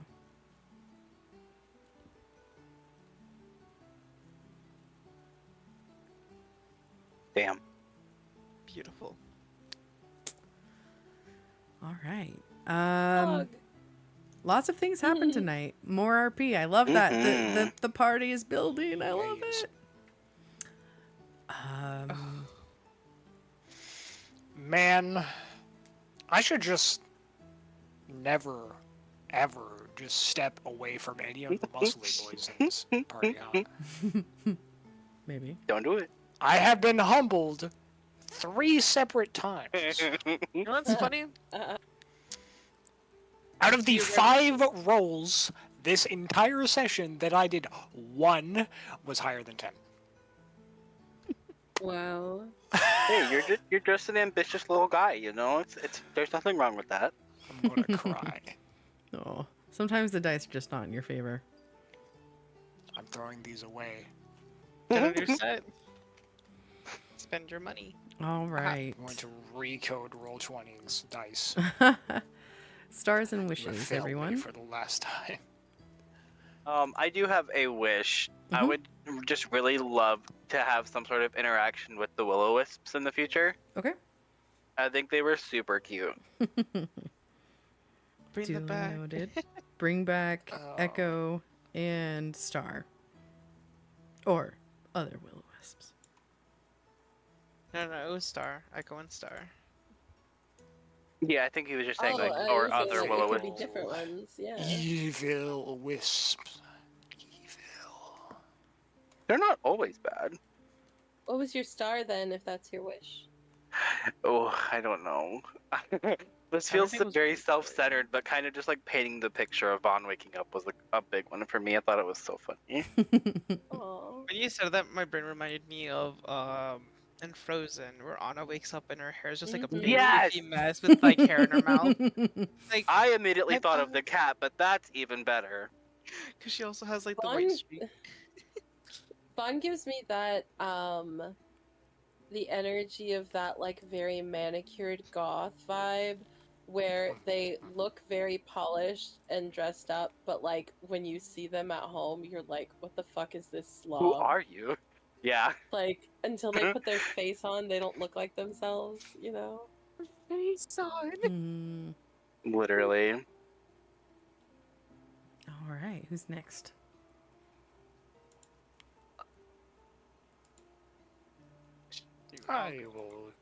You will go next. Oh, okay, you can go then. You will go Oh, no, next. you said you. Wait. Okay, that's what I heard. I misheard. Okay. For a star, was kind of. I'm torn between the grandmother scene with Calypso. Oh yeah. But also the scene between what's it called, Victor and Etika, with the healing and his scars. Oh, Mostly Me because too. both of Those those were my scenes are favorite. very emotional for those characters. So I'm just like, I love that. And a wish? a wish. I need more animals. I need more animals everywhere. I need Alright. More animals. another excuse to just be like, let me speak to More this. Eminal. Like, everyone shush, I'm talking. And all you just hear is like a wolf or like just like a random animal noise. And I'm just like, exactly. I knew he was wrong. I loved getting to do that with Antares. Like y'all don't hear him, but I do. That's what I like. It's just the thought of how no one else can hear you, but you can hear them. Love it. Love it. Next. Well, my star was kind of just a repeat of what Frosty said. The Okay. night sequences, they're always my favorite, I'll be honest. I love dream sequences and stuff. I do too. Personally, it's a But- nice way to like have a one-on-one with a character and their backstory, and it is kind of similar to like, oh my god, me with an animal. It's like me with the player being like, let's delve into this and let's go into your memories or whatever else is going on in your head. Especially warlocks. Oh, warlock scenes at night is my shit to run, personally. Well, other than the wish of, I wish my dice would take me to dinner first. Instead of fuck you. Well, at least this session. Good lord. Honestly, I mean, the wish that comes to mind is kind of something Frosty and I already have planned, Okay. which is Oh. more emotional scenes between the two of us. Wonderful. Oh, gross. We have a specific Kill scene issue. planned, and yes. And I I'm very agree in excited. remembering what that was. Kyle, do you want to go next? I'll Oh, sorry. Did you have more to say? I'm just DMing Frosty. So what I mean. Is I know what I want to say, but I think I want to be last. So Kyle. Can't really think of anything for a wish. Or would probably be the sequences or the pulling it out of the mud. That was a good moment. Just That in the was nick of good. time. Had We're all I had like, a- let's use these complicated magical things, and Halder's like, I got a fucking rope. I'm going to biceps. grab him and I'm going to throw him. And I'm He's gonna hold my thumbs up. beer. Like, But Hold my roll- Literally. Not the apple juice. Hmm. when I was deciding on the flare about it, I had a second thought of just making it. Do you guys know like that meme image of like the cats just like having milk all over their face? Yeah. I had a thought of just Yeah. being Etika, and then I was like, I'm not mean, or am I? I'm not mean, or am I? Am I the drama? And I was- The All over shiny unfortunate thing. part of being a changeling is I can't shapeshift my clothes. And I wear a white suit. Oh, So- oof, and that is Wait, all muddy more. and gross now. not anymore. Yep. Exactly. I mean, So- technically, Brown. we could very meticulously, with prestidigitation, clean you off, both of you. I would Will appreciate we? that. We'll see. Find out next time. We're already wading Okay, through water. So, my star definitely had to be that moment in Callista's dream when she saw the line of Star Watcher matriarchs like reaching back, and it reminded me of that scene in the 50th anniversary of Doctor Who when the doctor's like talking about Yes. everything, and like you see all the doctors standing in the clouds. It gave me that vibe, but like, you know, like refracted backward in a line. Mm-hmm. And I just thought that imagery was so beautiful, and I just pictured it so perfectly in my mind. And I was not expecting to do that tonight, and like we hadn't planned any of that, so I feel like that was just like a role-playing moment for us, and I feel like I missed our role-playing moments. You and I, Pastel, like without a doubt, like we've always vibed really well from the beginning, and it's always it's a do. treat for sure. So I look forward to more, and I think definitely like thank you for letting me have a little bit of like artistic flavor there, but glad to hear that. I loved it. That's exactly what I would have imagined. Wonderful. That was beautiful. Wonderful. That's really good feedback. And then after being all heartfelt with my star, my wish is I would like to roll to seduce the dragon. That's I just really wanted to try to say that. All right, we're getting our right. first one of the campaign. Jesus. Okay, roll. Everyone think about it. It's not that Look, bad. Most it's people not wanted my to Oh, wait. be a huge one. It's not my fault that you gave me a campaign where there is a dragon that is actually a realistic size for my character to fuck. You made the dragon the wrong size, bro. I bonk you. Bonk. Hell yeah. I look forward. And he's the fact that he's all caged up right now for the taking. Sorry. Anyway, lovely. She just thinks he's so interesting, and I just thought it would be funny to say I would like to roll to seduce the dragon. You know, it's so funny. I've never had a player do I'm that okay with it. in my 10 years of DMing. I've never had a player roll to way. seduce a dragon. So thank you, and I'm excited for that RP. Congratulations. I've never had Congratulations, a chance to Shaney. seduce the dragon. It is a rite of passage. Look, he's just a little short king. There's nothing wrong with a little interspecies romance. It's Stay cute. wild. It's cute. He's also very polite. Emphasis on the wild. Emphasis.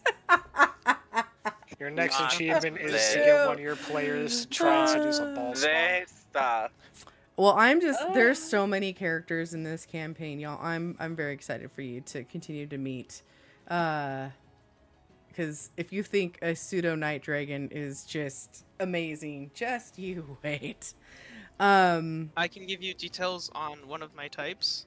Oh. He's excited he's short. This is not a dating game. Although Did I ask? It's what? Say that again? And this is not a dating game, although it could be. Oh, I thought he said it's in Taurus, and I was like, wait, my brain went like, what? That's what I heard. Anyway. Not the bestiality. He said, did I ask? Oh, did I ask? Oh my god. That's so funny. Okay. Well, anyways, Did not go that far. This is the Somebody point. redeem horny, please. I know. Where's the bonk noise? Somebody already did. Good. Can all right. Can I share with you guys what my homework was, though? I think it was cute. Yeah. Yes. So I said her favorite gift she ever got was a flower crown that a local boy named Peter gave her at the one town festival she got to go to, because she was like super sheltered and stuff. But I just thought it was cute because I named him Peter and he's a rabbit. Oh my gosh. Oh, barf. That's fucking adorable. We can't be Peter friends. Rabbit. Goodbye. I could have named him Velveteen.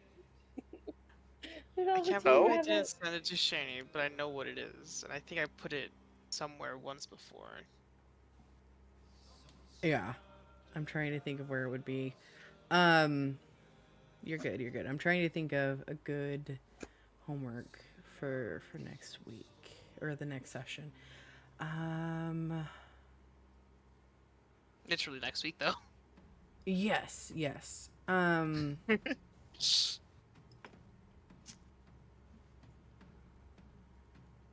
Is where the homework is. What's your type? Not this. Ooh. Uh-oh. Who Oh gosh. was your character's first kiss, even if they've had a first, or have they had a first kiss, basically? What's that story? It's just straight out. First kiss story. Yeah, or first crush. If you've okay, let me do that. What is your character's first kiss, and if they haven't had a first kiss, who was their first crush? If they've had a crush. Going down that rabbit hole. No to either. Oh god damn it! Let me check my list here. I'm just gonna let you know that she's currently having her first crush, and his name is Sir Talavar. Oh my god! I'm just kidding. Although she's very sheltered, this is the first time she's seen like a boy, other than like people at the carnival. Oh my god! It's like, that's the first boy I've ever seen, and I love it. Is he gonna be Callista's first kiss? And it's a night? Oh my god! Fan self. Okay. A knight and his queen, Oh my god. Damn. Okay, I see you. Alright, guys. As always, don't take this as a sign of having to leave chat, but this is where I bid you adieu. I will keep you updated about family stuff for next week, but as of right now, please plan on, we are playing at 7:30 PST, 10:30 EST next Saturday, okay? Thumbs up. Good. Awesome. Have a good night, everybody. Goodbye. And this is where I leave you folks. So thank you so much for tuning in. Super appreciate it. Please remember, be kind, drink water, and I will see you folks next time. Good night.